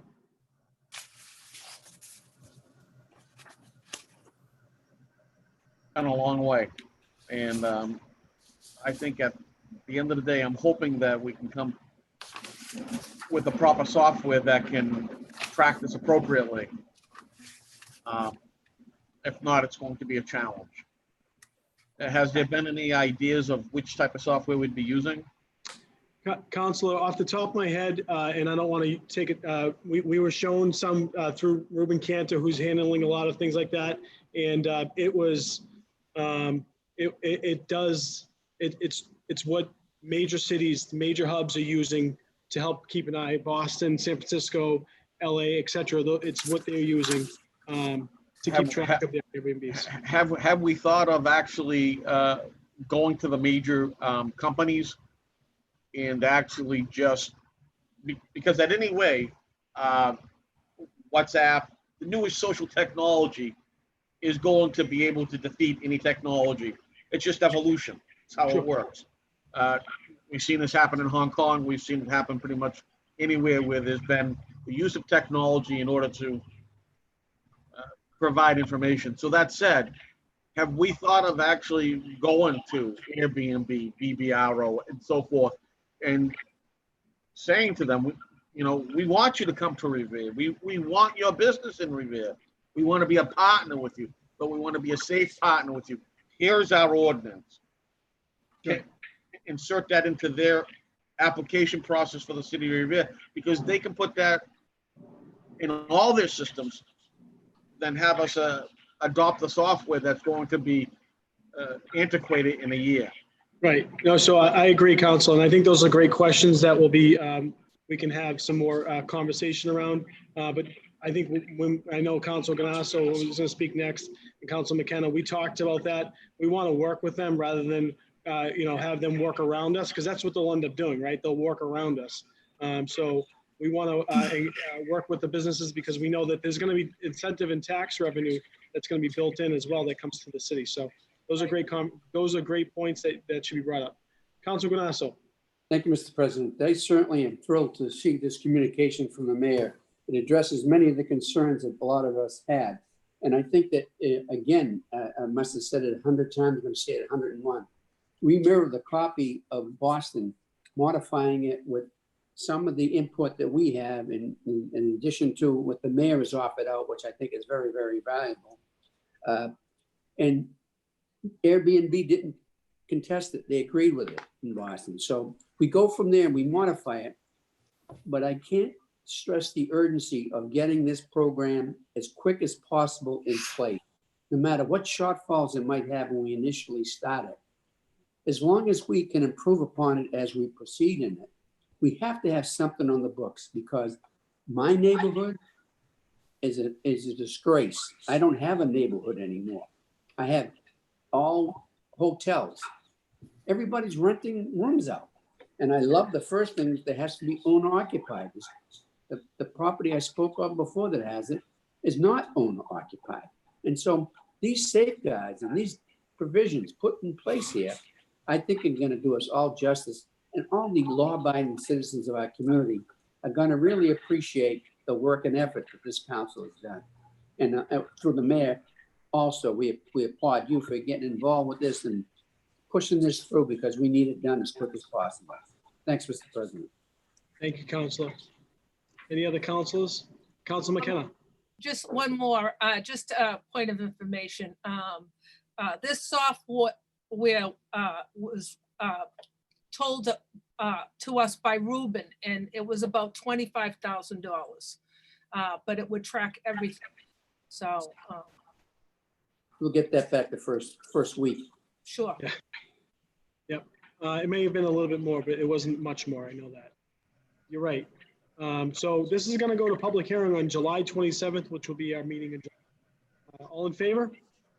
Aye. Aye. So ordered. Calendar item number 15, motion presented by Councilor Powers that the mayor request the Revere Police Department to utilize a portable speed monitor on Delano Ave and other streets in the area in an effort to reduce speeding. Councilor Powers. Thank you, Mr. President. You know, there's probably about 7 or 8 streets that run off the Linway into the Pines. And those are the streets that I'm told are most prominent with regard to speeding. I had a call the other day from Mrs. Edwards, who lives on Delano. And she suggested to me that, you know, we do something with the speeding. And she's 100% right. And I can't think of anything that would address that very strongly than a monitoring machine. It's solar power battery operated. It's still a cost of the city. I guess we have a couple of them sitting around different places. And I would suggest that we put one on Delano, put it there for a couple of days, then move it to one of the other streets. Because I think that, you know, people, sometimes they have a heavy foot on the gas and they don't realize that they are speeding. So I think that these machines do that. They make motorists aware that, you know, they're, you know, maybe in a 20-mile zone and they're doing 35 and they shouldn't be. So that's the reason for this motion. And I with hope that the mayor would contact the traffic department, the police department, and get moving on this as quickly as possible. Thank you. Thank you, Counselor. All in favor? Oh, Counselor McKenna.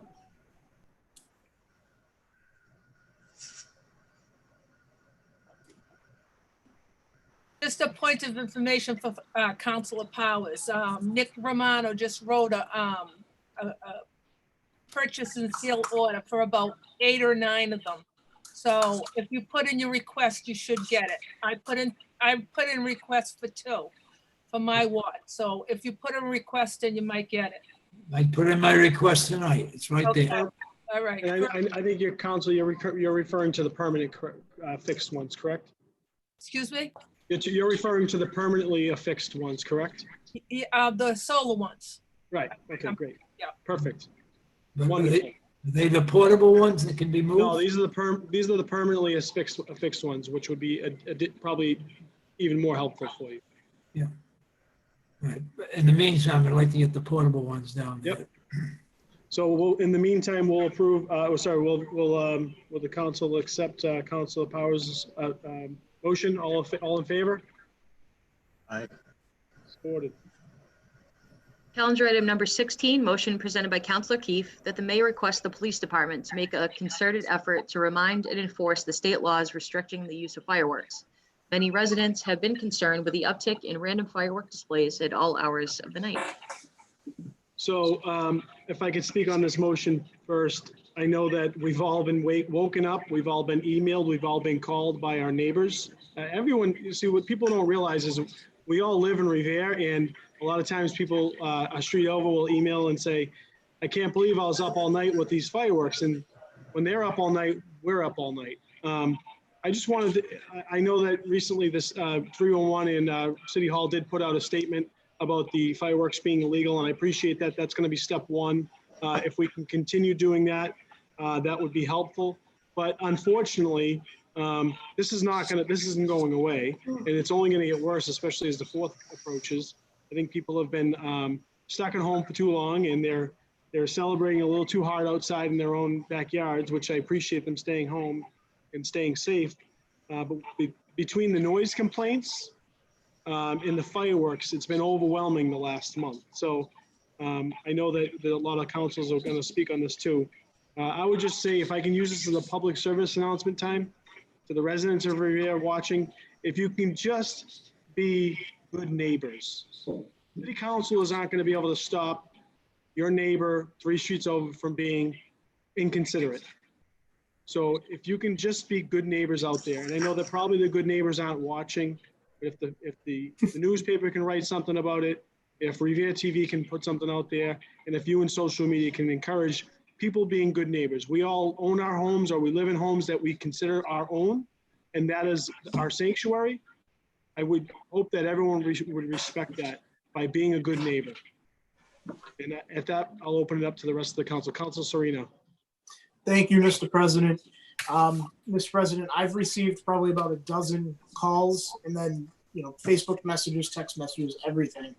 And what I had said originally was that it is hard for us as councilors to, tell the police to enforce the ban on fireworks, because sometimes you're in your house, you hear them, but unless you know exactly where they're coming from, or if they're being shot off in the middle of the street, there's really no way to detect where these are coming from. However, I heard we could use the shot spotter technology perhaps, and that was one suggestion. But I had made a PSA graphic that kind of made its way through Facebook. Some people made fun of it, but some people really took it and appreciated it, which I was glad. And I saw Mayor McGee and Lynn had done a PSA, and I want to thank Mayor Arrigo, who, when I saw that from Lynn, I said, Mr. Mayor, can 311 put something out? And he was right on it, and they did shortly thereafter. So, but again, this is just a PSA to be a good neighbor. That's right. Thank you. Thank you, Councilor. Councilor Ganasso, then Councilor Janino, and then McKenna. Thank you, Mr. President. I think what people have to bear in mind is this is a public safety hazard. We're under extreme drought right now. We haven't had a decent amount of rain in weeks. And if you watch the nightly news, how many fires are occurring because of fireworks and igniting dry grass and going onto dry roofs and creating a real disaster for some folks who live and reside in those properties. And so it no longer is not only a noise and nuisance matter, it's a public safety matter. And I honestly believe that over the last, and I hate to say this because I jinx myself, the last couple of days it's been subsiding a little bit. It hasn't been as outrageous as it was before.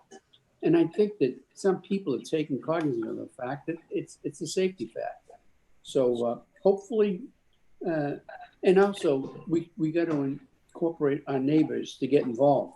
Call the police as soon as they identify an area where they're coming from. And that would enable the police to do their job and probably save their neighbor's property. Thank you, Mr. President. Thank you. Councilor Janino. Thank you, Mr. President. I'll be brief on this. I don't understand where this came from, but I feel like it's a regional issue that's happening right now. It's not just in Revere, it's happening all around. I know recently there was a significant amount of fireworks that were seized in one of our neighboring communities that hopefully will help the distribution of some of this and where it's coming from. But what I will just say is kind of my public service announcement is when you're thinking about doing something like this, I hope people think about the other consequences, right? So for the normal person like you or I, it could just be annoying. But for some people, it can actually be really scary. You know, there are seniors that can be scared. There are people in the service that have PTSD that those fireworks really can bother. You know, and it's really important that we think about people from all different backgrounds and all different situations that are coming from all different places that, you know, to you or as a firework and it's annoying, to someone else, it could really, really be upsetting.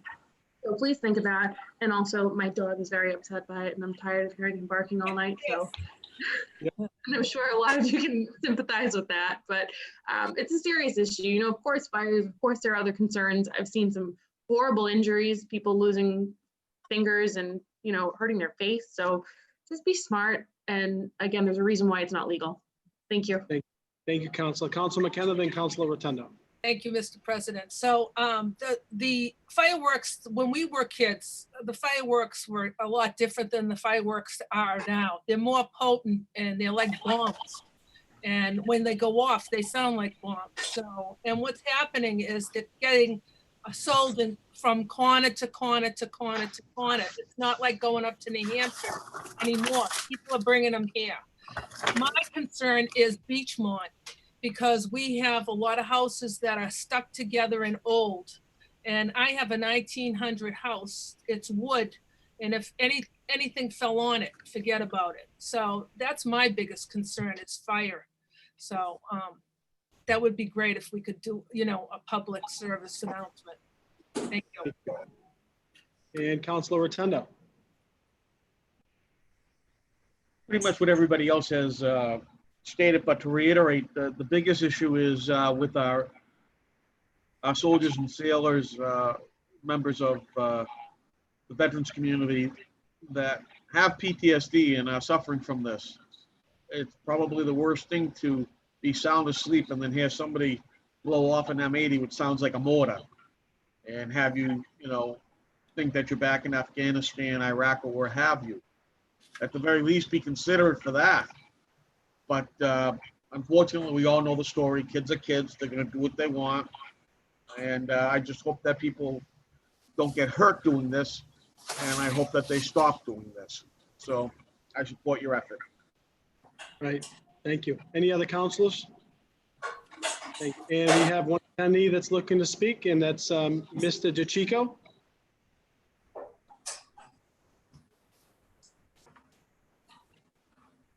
Ralph DeChico, Commissioner on Disabilities.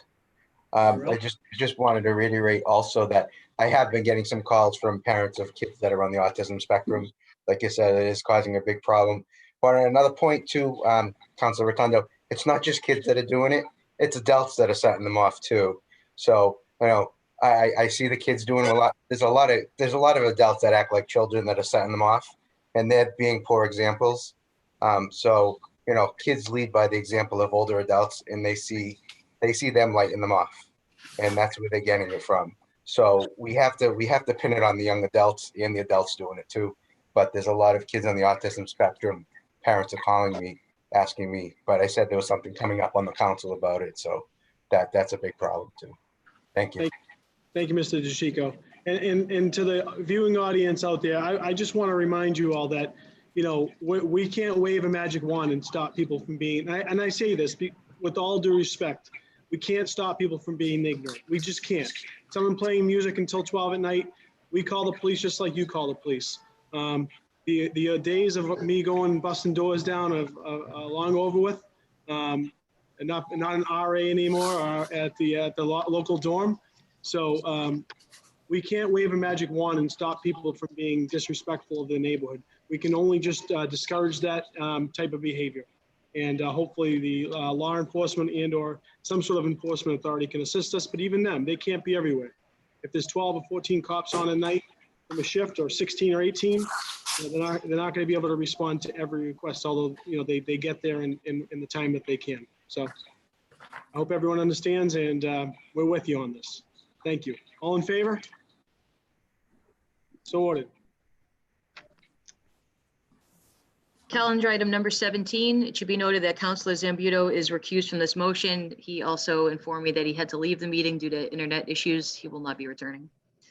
Motion presented by Councilor Powers that the mayor request the police department and MassDOT to install permanent solar-powered speed readers on the north and southbound sides of Route 1A North Shore Road in the interest of public safety and to reduce speed of vehicles on this dangerous roadway. Councilor Powers. Thank you, Mr. President.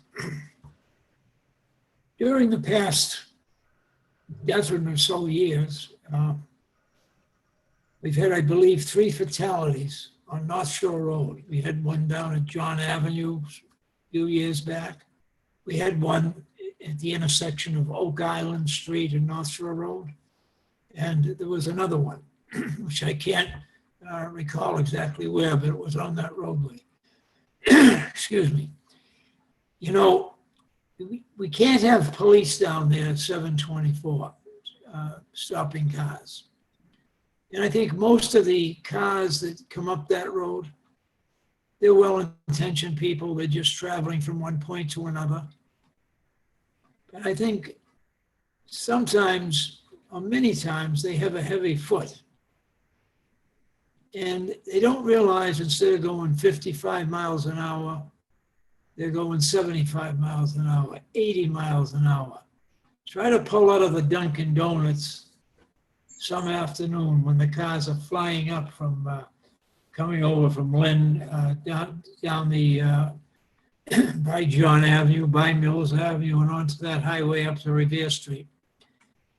And I think one of the ways that you can at least slow some of them down is put those permanent signs out there. They're solar powered. They're about $6,000 a piece. If you had one between John Avenue and Oak Island, and if you had another one between Oak Island and Revere Street on the southbound and northbound sections of the highway, I think it would do a lot to slow cars down. And maybe even it would help improve the awareness of the police that these cars are speeding, and somebody is going to get hurt sooner or later. Again, we had a car one night came through the lights on Revere Street right into the house on the opposite side of Revere Street. There was a child sleeping in the bedroom. Could have been killed. Fortunately, it worked out. It's not a good thing. And I think when we have these state highways, high-speed highways like that, as a matter of fact, the state just repaved the entire highway. Now it's become like a raceway for kids and younger people that want to prove how fast they can go. So I think it's very important that we get these machines in there. It's not a big expenditure. They're solar powered. And if they save one life or prevent one accident, they're worth every dime that the state and or the city together has spent to affect that. Thank you, Mr. President. Thank you, Councilor Powers. Any councilors on the motion? All in favor? So ordered. Councilor McKenna, oh, sorry, next motion, Madam Clerk. Calendar item number 18, motion presented by Councilor McKenna that the city council request a security presence during city council meetings once City Hall has reopened to the public and meetings are again able to be held in the council chamber. Councilor McKenna, before you speak, I did want to mention that we are hoping for the July meetings to be able to host them in the council chambers per governor's orders, but also legislative bodies have some exemption. But we would obviously, as long as there's no setbacks, we are hoping to be back in the council chambers in July. Okay, thank you, Mr. President. I'd like to put Ricky Serino on this motion. Ms. Melnick, please. So I just want to tell you a little incident that happened a couple of weeks ago. Revere resident threatened Mayor Walsh and Governor Baker, and he posted it on his Facebook. And it was so serious that they tracked his phone and they got him. And now he's in jail. But the thing is, for me, you know, we go to the State House, we have to check in. We go to schools, we have to check in. We have to show our IDs. When after hours in City Hall, anybody can come up, anybody. And there's no stopping them if they want to take an action. So, you know, the sign of the times, I just think it's time to get some sort of security up there to just keep the council safe. And that's how I feel. I know this has been said before, but you know what? We were in different circumstances before. Now we're in serious times. So I really think that to keep the council safe, we need some sort of security, whether it's a police or we hire a security guard, whatever it is. So that's how I feel. And Ricky, you can take it over. Thank you, Councilor. Councilor Serino. Thank you, Mr. President. So Councilor McKenna pretty much summed it up. We live in a really messed up world, as everyone knows how crazy it is. You know, I work at the State House during the day for Rep. Vincent, and in the 6 years that I've worked with her, I can tell you, and thank God we have security at the State House. And, you know, anybody who comes in has to go through a metal detector and they have to go, you know, through that process. But, you know, we've dealt with constituents who have, you know, made comments and of a threatening nature. And I'm sure, you know, we've had it as counselors as well, that there have been times that we have felt threatened. And I just feel that in 2020, we should have a security guard, a police officer, somebody armed in the council chamber with us, because it's a crazy world and things happen, you know, so tragedies happen. And if they can be prevented, I think we should.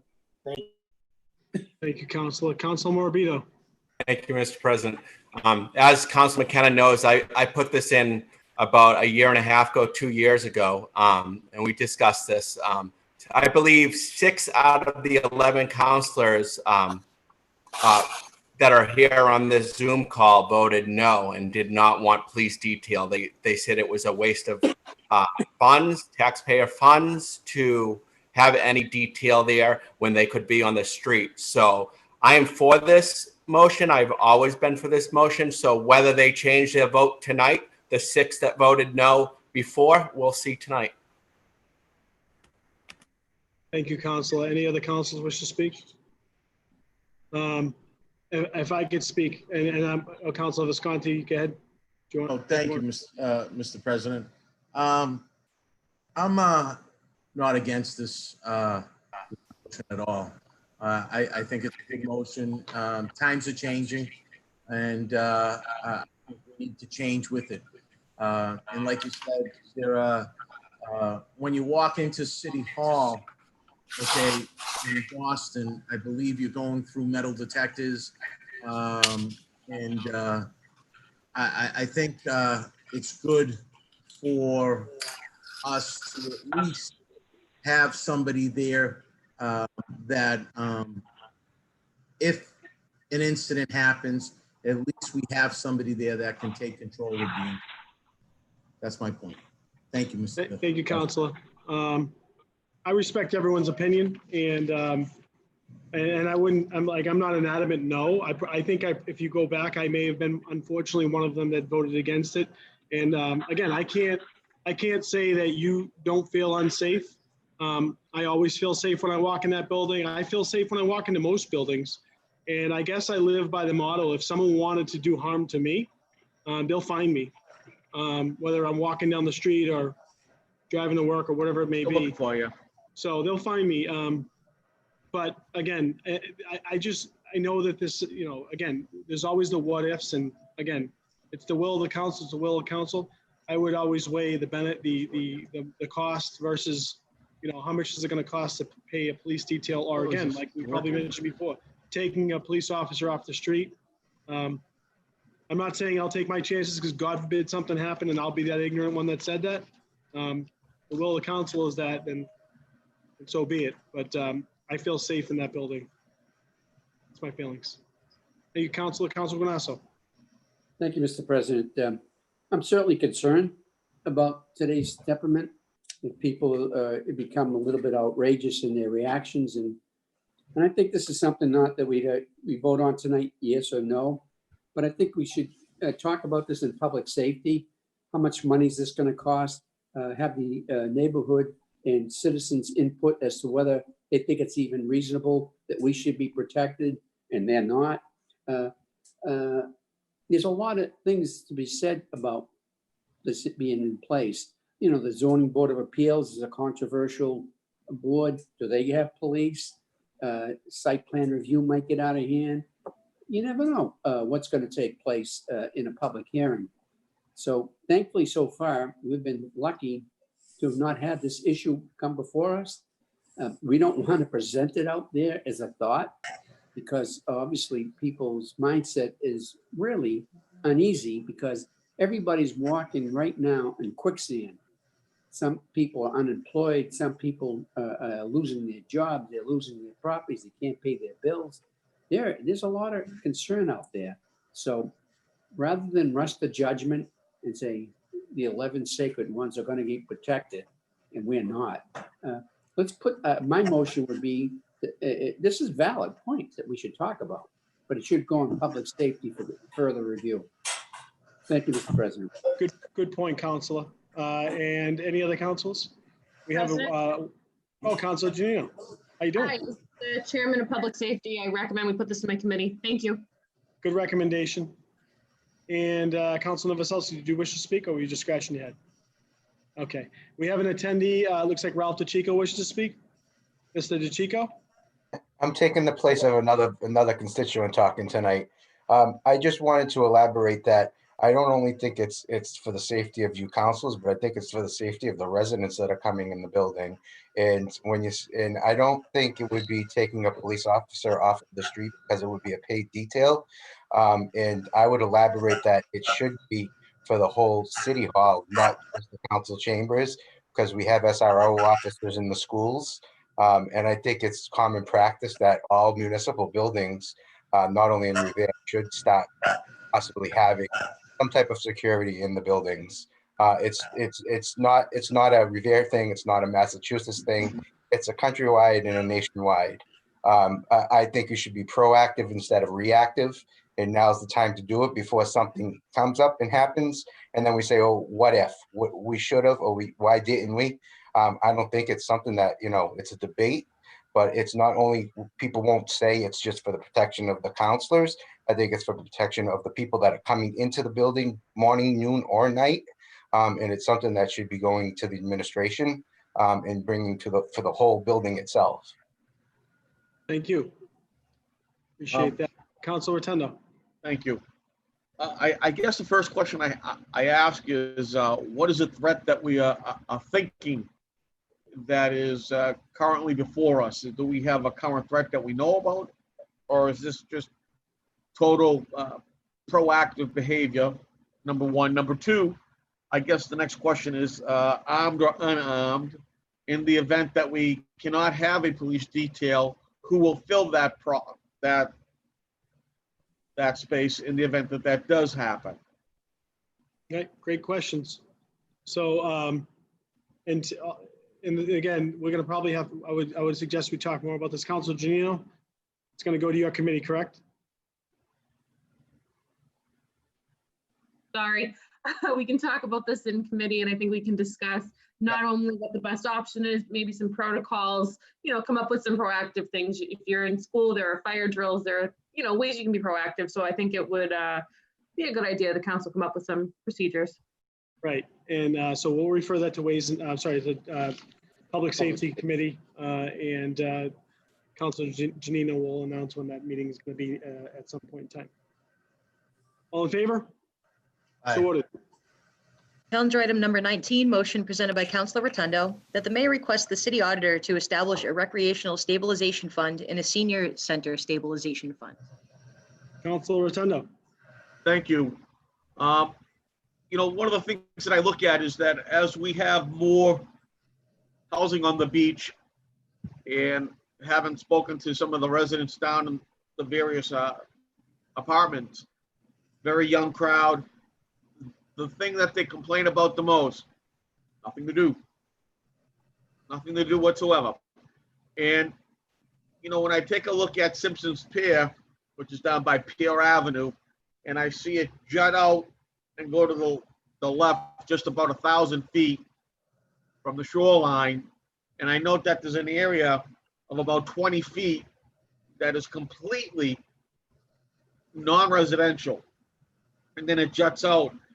And I look at the nautical charts that show that the depths in that area are anywhere between 6, 9, and 16 feet. I know at one time, under Bob Hass's administration, that there was a study done to put a pier, but that pier was down towards the NBC site, which is frankly not what was there in the past. And more importantly, it's just a thought.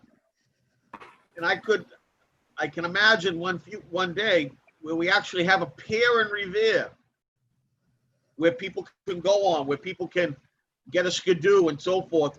We have the only seaborne community within the North Shore that doesn't have an ability for our families to do anything other than swim, paraglide, and so forth on the beach. Yeah. I can't see why we couldn't do more. Now, here's the other thing from a public safety standpoint. There is no rescue boat within a 20-mile radius of the city of Revere, yet we have flights that go back and forth every day, every minute of the day, except for right now, for obvious reasons. And the nearest response team is up in Salem or in Boston, because in 5-foot waves, there is no way in hell the Revere Fire Department and their Zodiac is going to be able to sustain an ongoing operation in the water. So putting that pier out there in the future, or at least trying to think about putting a pier out there in the future, it is not something that we cannot do, and it's not something that is financially not feasible in the future. If we're attracting thousands of people down to our beach and saying, look at Revere Beach, let's give them something to look at. Great point. Thank you, Council. This will take time, of course. Right. Great point. Council Sereno. Thank you, Mr. President. Point of information that actually in 2014, the Mass Legislature under the leadership of Speaker DeLeo and Senator Petroselli and Rep. Vincent at the time, in the environmental bond bill, they appropriated $9 million for the design, permitting, and construction, including pertinent dredging, for the reintroduction of an ocean pier at the Revere Beach Reservation. And if my memory serves, they did reauthorize that in the 2018 environmental bond bill, which is good for 5 years from 2018. So there is $9 million in the environmental bond bill that if Governor Baker were to put in the capital budget, he would be well within his right to do that, and that would be $9 million toward a project such as that. It would be a wonderful, wonderful project.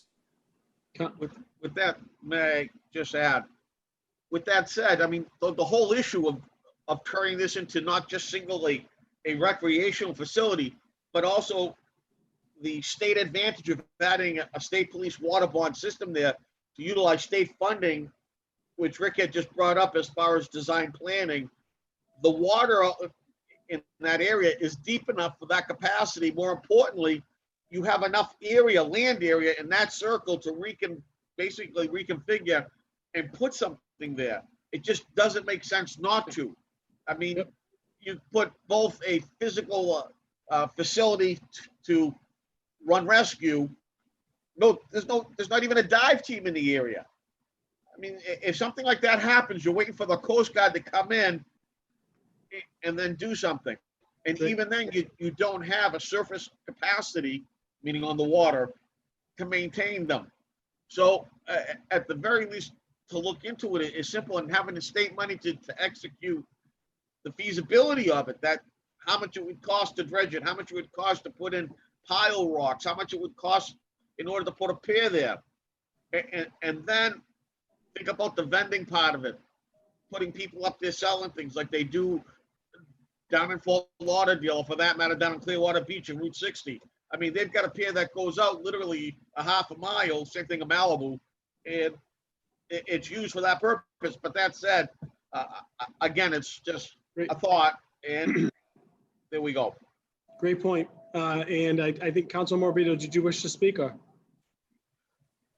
I was going to say, make the same point that Councilor Sereno made. Also, the late Councilor Haas put in a motion, and it was approved unanimously by the City Council as well.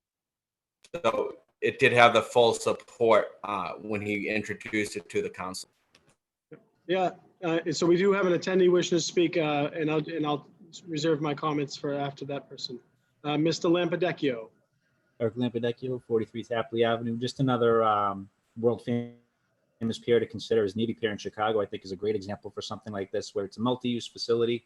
I love the public safety component that Council Rotundo is proposing, but I think at the end of the day, we need something to do with the beach. And I think a Navy Pier type concept with some amusements, some small shops, and jetting right out over the water would be the right fit for the city. So just wanted to share that idea. I recently discovered Piers Park in East Boston. I guess it's been there quite some time. I had no idea, but I just want to encourage the council to check that out as well. That's a much smaller scale, but it's still very elegant and attracts a real good crowd. Thanks. Yep, that's a great park as well. And you're right. It's first of all, Revere is an unbelievable city, and we clearly all love it. But things like this, you could add on shuttle taxi, water taxi service over to the city, to the airport. There's so many more amenities you can add on. I would imagine there wouldn't be a person not in favor of this unless there was some sort of environmental concern, which I wouldn't know. But I think I would ask that this gets referred to the. I think we should just order this. I mean, do you want to discuss it further in Ways and Means, or we can just refer this right over to the mayor's office? Just refer it to the mayor's office. Yeah, refer it to the mayor's office. Mr. President, if I can also speak on the senior component of it, as it's, again, you and I have been down at the senior center and seen what condition that is. I mean, putting aside a fund for that in order to make something bigger to the point of having a facility for them, but also adding what I would call emergency housing within that type of facility. How many times every couple of years we have a fire, we wait for the Red Cross to come and get there, we end up putting them in the gym. And my thought would be is if we could make several micro units to help people out in the event of something like that, it's a no-brainer. Anyway. Yep. I think we all agree. So all in favor? So ordered. Great motion, Councilor. Calendar item number 20, motion presented by Councilor Guanasso, that the mayor request the Veterans Affairs Director, in conjunction with the DPW Sign Department, to install a memorial pole at the corner of Revere Street and Lowell Street in honor of George Tiro. Mr. Tiro served in the United States Army in the 30th Infantry that landed in Normandy and advanced into France during World War II. He received the Purple Heart, American Defense Service Medal, European African Middle Eastern Campaign Medal, World War II Victory Medal, 3 Bronze Service Stars, American Campaign Medal, and the Good Conduct Medal. George was a life member of the Disabled American Veterans, Veterans of Foreign Wars, and the New England chapter of the 30th Infantry Division. Councilor Thank Guanasso. thank you, Madam Clerk, and thank you, Mr. President. George Terrell was a longtime friend. He was a neighbor of mine. He passed away at the age of 101 years old. And George Terrell not only was a strong and tough guy when he served the services of our country, but when he was 90 years old, there was an intruder that went into his home. And guess what? That guy didn't know what he was in for. George, at 90 plus years of age, chased him out of his home. That guy was scared like hell, you know, because he was running for his life. He's deserving of high praise. And I ask that this be placed not on Martin Street, which is a small little side street where he resides, because not many people would see it. But I think a place of dignity would be right at the corner of Lowell Street and Revere Street, where many vehicles traverse and many residents can see the hero that he was. He's not only a great hero, but he has a pretty distinguished young daughter. She's the former assistant superintendent of schools. Her name is Anne Marie Costa Barullo, and she is one heck of a nice person. And certainly her family and the family of George and his wife's sisters all live and reside on Martin Street or around Martin Street. And they were just wonderful, wonderful people. And George is very deserving of recognition because it's the terminology says, it speaks for itself, what he served and what capacity he did for our country. So I look forward to the day that we honor George and to memorialize him forever as a war hero and a good neighbor. Thank you, Mr. President. Thank you, Councilor. Any other councilors? Councilor Sereno. Thank you, Mr. President. As Chair of the Veterans Affairs Subcommittee, I think this is a tremendous motion. I would like to publicly give my condolences to the Tiro family, to Mrs. Costa, and to her sister Rosalie. The Tiros, actually, Mr. George Tiro's brother lived across the street from me for many years before he passed himself. But I know George was a war hero, and we thank him for his service. And I'm glad that we can memorialize him so that he'll be remembered forever in our city. Thank you. All in favor? Opposed? So ordered. Calendar item number 21, motion presented by Councilor Rotundo that the city of Revere look into the feasibility of attaching a contractor jobs search page linking those looking for work to employers here in Revere. Councilor Rotundo. I think that pretty much speaks for itself. There's so many Indeed, et cetera, so many different search engines. Just to have them available, I mean, considering what's going on in the world today, the more advantage we can give to our citizens, the better off we are. And more importantly, also add search tools or tools that provide training for people, et cetera. Great. Thank you. Any councilors on the motion? All in favor? Opposed? So ordered. Calendar item number 22, motion presented by the Revere City Council that the Revere City Council go on record as denouncing any and all hateful acts of vandalism in our community. Particularly, we condemn the act of hate vandalism that took place on Lantern Road during the overnight hours of June 11th, in which a vehicle was spray painted with a swastika on all 4 sides and the words "White Power" were written in the middle of the street. Further, that the Revere City Council encourage any resident of Lantern Road between Squire Road and Rumney Road that has a security camera or a smart doorbell to share footage from that night with the Revere Police Department. Hate has no place in Revere, and collectively as a community, we must stand up and denounce atrocious acts such as this. Thank you. Councilor Sereno. Thank you, Mr. President. I want to thank the entire council for joining in on this motion. I was sick to my stomach when I saw on Friday night I just learned about it this past Friday night. The events of what took place on June 11th in my ward on Lantern Road. It's 2020, for God's sake, and we're still. It's sickening that this is where we are in our world. Hate has no place in Revere, and I know over the last few weeks, between the events of George Floyd and all the protests, people in the city have expressed, why do we need protests in Revere? Why do we need protests in Revere? Sadly, racism is clearly alive and well in Revere, and it's abhorrent, disgusting, sickening, and we need to denounce it. We need to recognize, first of all, that it's a problem, and secondly, we need to call it out when we see it, and we need to denounce it and really try to heal the division in our city. So with that, I'm sure other councilors would like to speak, but again, this having been in Ward 6, it made me even more angry and upset. So thank you. And I think, Madam Clerk, do you have that graphic that I shared? I think it's important for the entire city to see what we're talking about if you haven't seen it on social media or on the news. Can you pull that up or? Okay.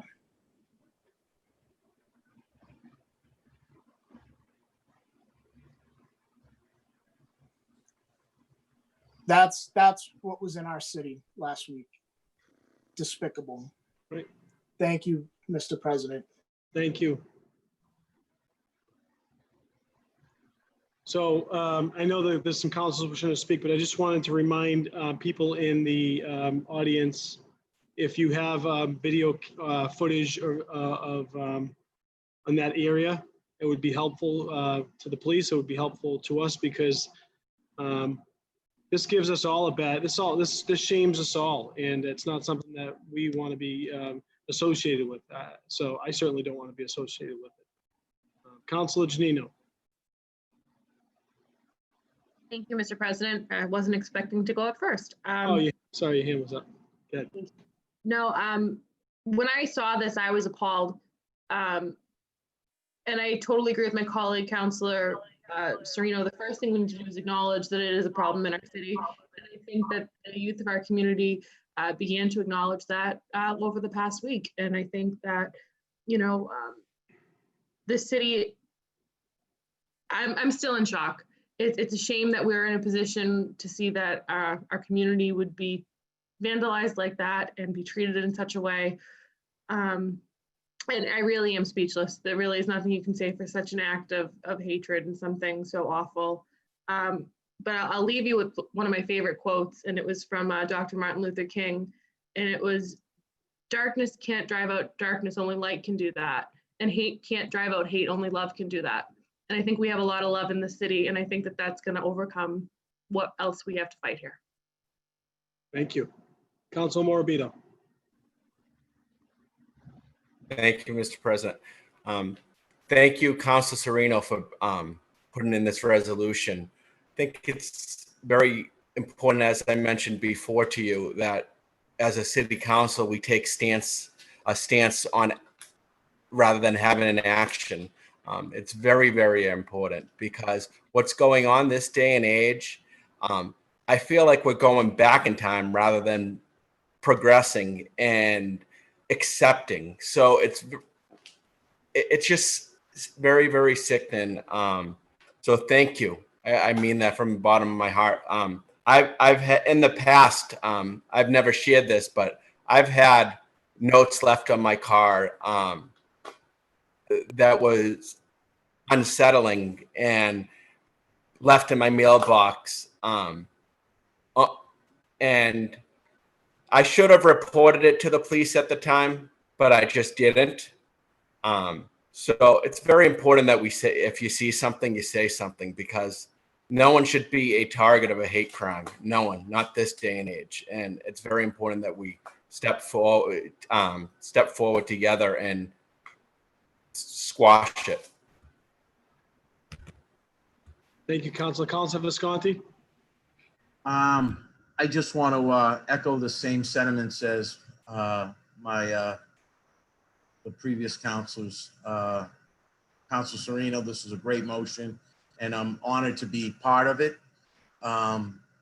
it's sad to see, that this still exists, and it's here right in our city. I want to thank the mayor for putting out a statement immediately denouncing this, and this is we hope that change does happen, and there is no room, no toleration for this type of behavior in the city of Revere. Thank you, Mr. President. Council Granasso, then McKenna and Novoselsky. Thank you, Mr. President. I think Revere can proudly be put on record as being recorded as one of the most diverse communities in the Commonwealth of Massachusetts. And I think within our population, you're going to find Black, brown, and white people who will cause problems, but there are only a handful of them, we hope. And it occurs in all colors. Crimes occur in all colors. And I'm not going to fault anyone for brutality. I think our police department works well with our community. I just think that we have to put some issues together. And I think that I've been listening to the unfortunate world that we've been living in the last few weeks, and the untimely deaths of these individuals by police officers who weren't properly trained. And if they were properly trained, they weren't the right personnel for the job. In one particular case, George Floyd, he had 17 offenses against him, that police officer. How many offenses do you need before you relieve a person of his responsibilities? So that it isn't like we're hiding anything. People aren't doing their job. If we do our job, brown, white, Black, we all work together. And we are. In the city of Revere, we are working together. We should be a model for all of the communities around us because we are living among each other. I have Blacks, browns, and whites all around my home. And that's throughout the whole community. So we are living together. And I don't have any problems with anybody here. Might have a little problem with the speed, but that's a human, that's part of the game. But I think as a community, we shouldn't put ourselves down because of the actions of a one individual who might have done this, or two individuals who might have done this hard act. And I understand that the individual might live in my ward, and I offer, I offer full cooperation for everything I can do to help. But we are helping. We are doing something as a community. So all of us should be proud of what we're doing. Our school department should be proud. Fire and police department should be proud. And we as a council and the mayor should be proud of the diversity that we are suggesting in our community and working it out so everybody lives in peace and harmony. Thank you, Mr. President. Thank you. Council McKenna. Thank you, Mr. President. So this really saddens me and it surprises me too, because I worked as a teacher at Revere High School, which is one of the most diverse schools in Massachusetts. And there was never any problems, never. The kids got along, there was no fights. Everybody was appreciated. They appreciated being there. It was a wonderful place to be. And so I'm so surprised. And it's probably, like you said, Councilor Granasso, a small handful of people that did this. But Revere is a very diverse community and we should be very proud. We are a role model and there's never any problems. So, this really surprises me that this happened. So that's all I have to say. Thank you, Councilor. Councilor Novoselsky. Thank you, Mr. President. Hang on. Mr. President, I was notified last Thursday of this event, which was 5 days after it actually happened. And I heard from someone from Arlington. And I immediately contacted the mayor and the chief, and within 10 minutes, I got a call from the Detective Bureau confirming this happened. And I was very upset. I contacted my constituent in the Muslim community, Rashid, and he was very upset, to say the least. Excuse me. And to make it worse, they even brought my ancestry into it, having painted a swastika against Muslim folks. We all know that a swastika is a symbol of hate and evil. While this despicable act of vandalism was targeted towards the Muslim family, this act had a profound effect on me and my family as well. It has affected me first as a neighbor in a very diverse community where I was taught to love thy neighbor. To the left of my house, the owners are Chinese. To the right of my house, the owners are Hispanic. Across the street from my house, the owners are Black. And next to them are Cambodian survivors of the killing fields. Diverse enough. We are all good neighbors and friends, and we all look out for one another on a daily basis.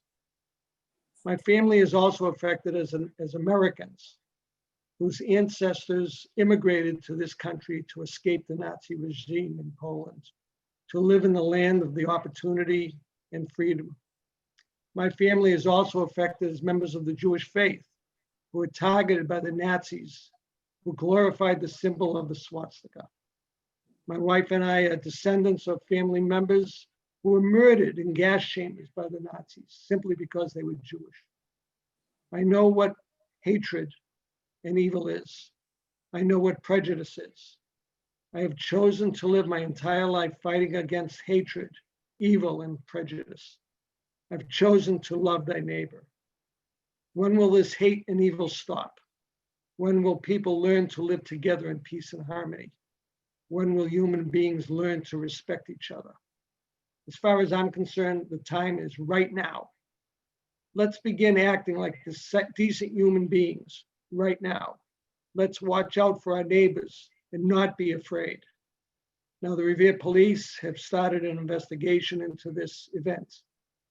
And I hope that they fully investigate this hate crime, contact the State Attorney General and the FBI to prosecute those responsible. Please, everyone, solve this crime immediately. Thank you. Thank you. I don't think I could say anything any better than Councilor Novoselsky just put. So I'll leave it at that. And this is a good motion. This is a great, Councilor Rotundo. Unfortunately, this is not the first time that this has happened. And unfortunately, if people remember, and I think Ira may recall, it's happened in February of 2015, in which the Muslim community was attacked, or before that, in 2010, when Corey Abrams was attacked for being a Jew. This type of hatred cannot be tolerated in our community. In 2015, my car and my neighbor's cars were littered with anti-Muslim commentary. I will not go and say what it was because it was disgusting then as it is disgusting now. I contacted, at that time, Chief Caffarelli, FBI agent Mark Toulouse, and they investigated it. I hope this act gets investigated by the FBI, as it is a hate crime, and that this should not be tolerated nowhere and never again. Thank you. Thank you, Councilor. It looks like the mayor has joined us and wants to make a comment as well. Mr. Rego? Mr. President, I've been on the meeting the whole time, but I just wanted to echo the council's comments and just thank them for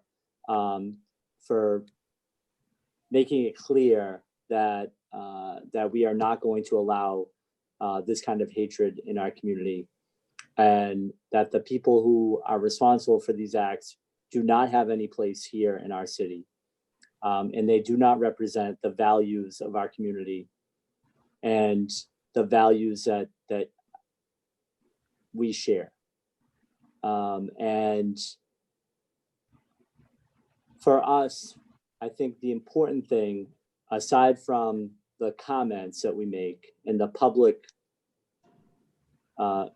commentary and using the platform that we have to make these statements, the more important work that we have to do as leaders in the community is around rooting out and creating policies that are intentionally anti-racist. And so, you know, as you can imagine, I've spent a lot of time thinking about this and kind of being able to make sure that we are leaders in the Commonwealth and, you know, to our residents on these issues. And there's a lot of difficult work ahead, you know, and I just want everyone to know that, to be thinking about that. And it's going to take all hands on deck. And we have to do, like, the most important thing for us to do is to listen, and that will allow us to lead. And I know I'm listening. I know you're all listening.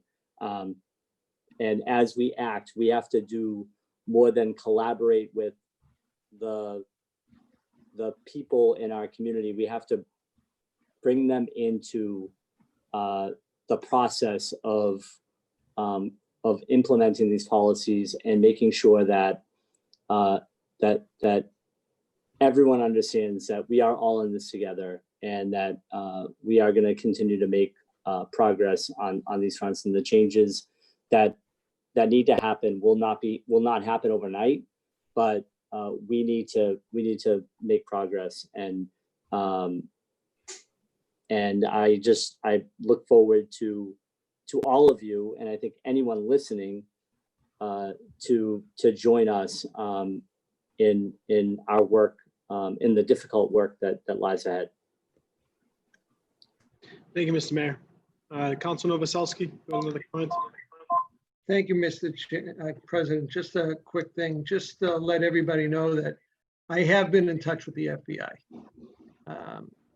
I have spoken to them, and they are waiting for all the local police and the AGs to step up their investigation and contact them, and they will join in with this investigation.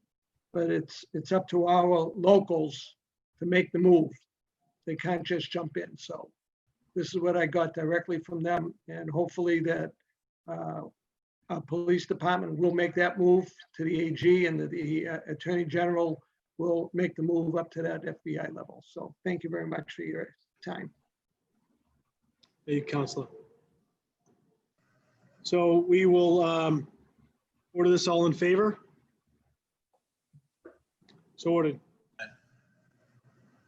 And the last late motion presented by Councilor Guanasso, that the mayor request Don Chermella to appear before the city council to provide an update on the project at the end of Bates Street and Hastings Street.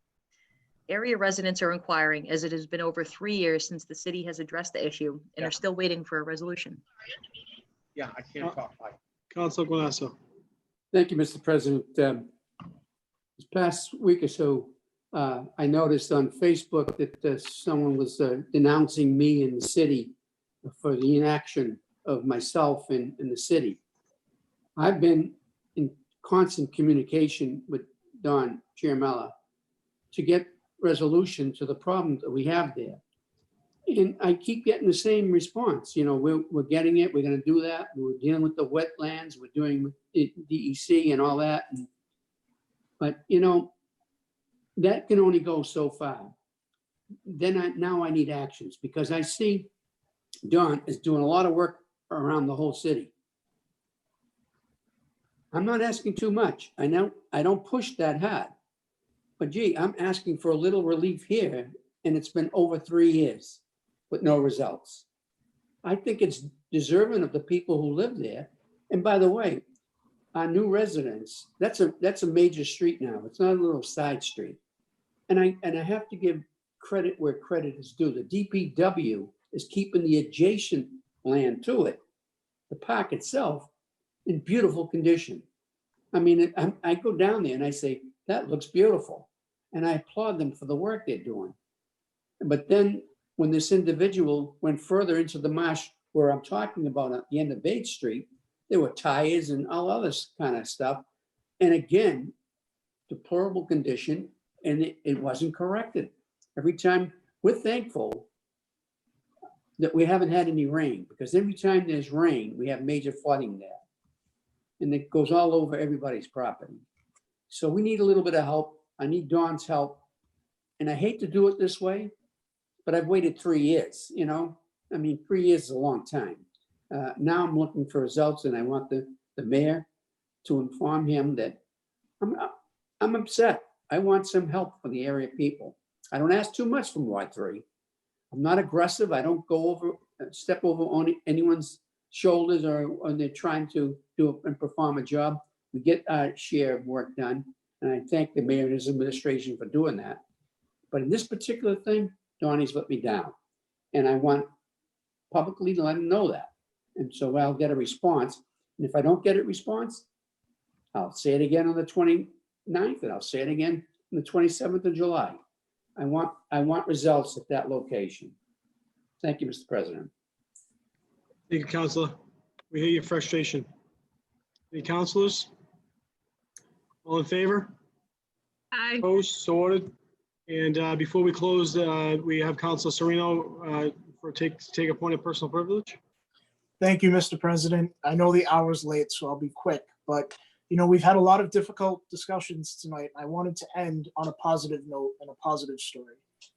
Last Monday, I was at Logan Airport with our Director of Veteran Services, Mark Silvestri, Lieutenant and coming up to be Chief Dave Callahan, another Revere veteran, and we were there to welcome a gentleman named Sabib Noristani, who is Revere's newest resident, and I'm proud to welcome Sabib. Sabib is from Afghanistan, and not only is he from Afghanistan, but he served as an interpreter to our military forces during Operation Enduring Freedom. And he was actually Director Mark Silvestri's interpreter when Mark was over there. And this gentleman in Afghanistan was kind of turned away by the Afghan government and the Afghan people because he helped the American forces. So he's been wanting to come to the United States for a better life, for a new opportunity. And it was truly emotional to be there to see this man finally land on American soil and to begin his new life in the United States of America and in Revere. So I'm proud to welcome him, and I hope we all will get to know him over these next weeks and months. So thank you, Mr. President. Thank you. And I think we all agree, and we should also, again, thank Veterans Service Officer Mark Silvestri, who has, in his time, has done such an unbelievable job in his role. We thank him. Councilor Rotundo. You know, I have a friend that's actually an Iraqi interpreter that got here. Same story. Lives in Winthrop. Work with them in partners. The heroism, the tenacity that these young men held is unbelievable. To stand up against everything that is wrong for everything that is right. This brings me to tears. We should do whatever we can in our power to help this man and his family. It's the very least we can do. Thank you. Thank you. And with that being said, we have come to the summation of our council tonight, and we are going to meet again on June 29th, and that'll be the last council meeting of the fiscal year 2020. Motion adjourn. So ordered. Have a great night, everybody. Thank you. Thank you. Good job.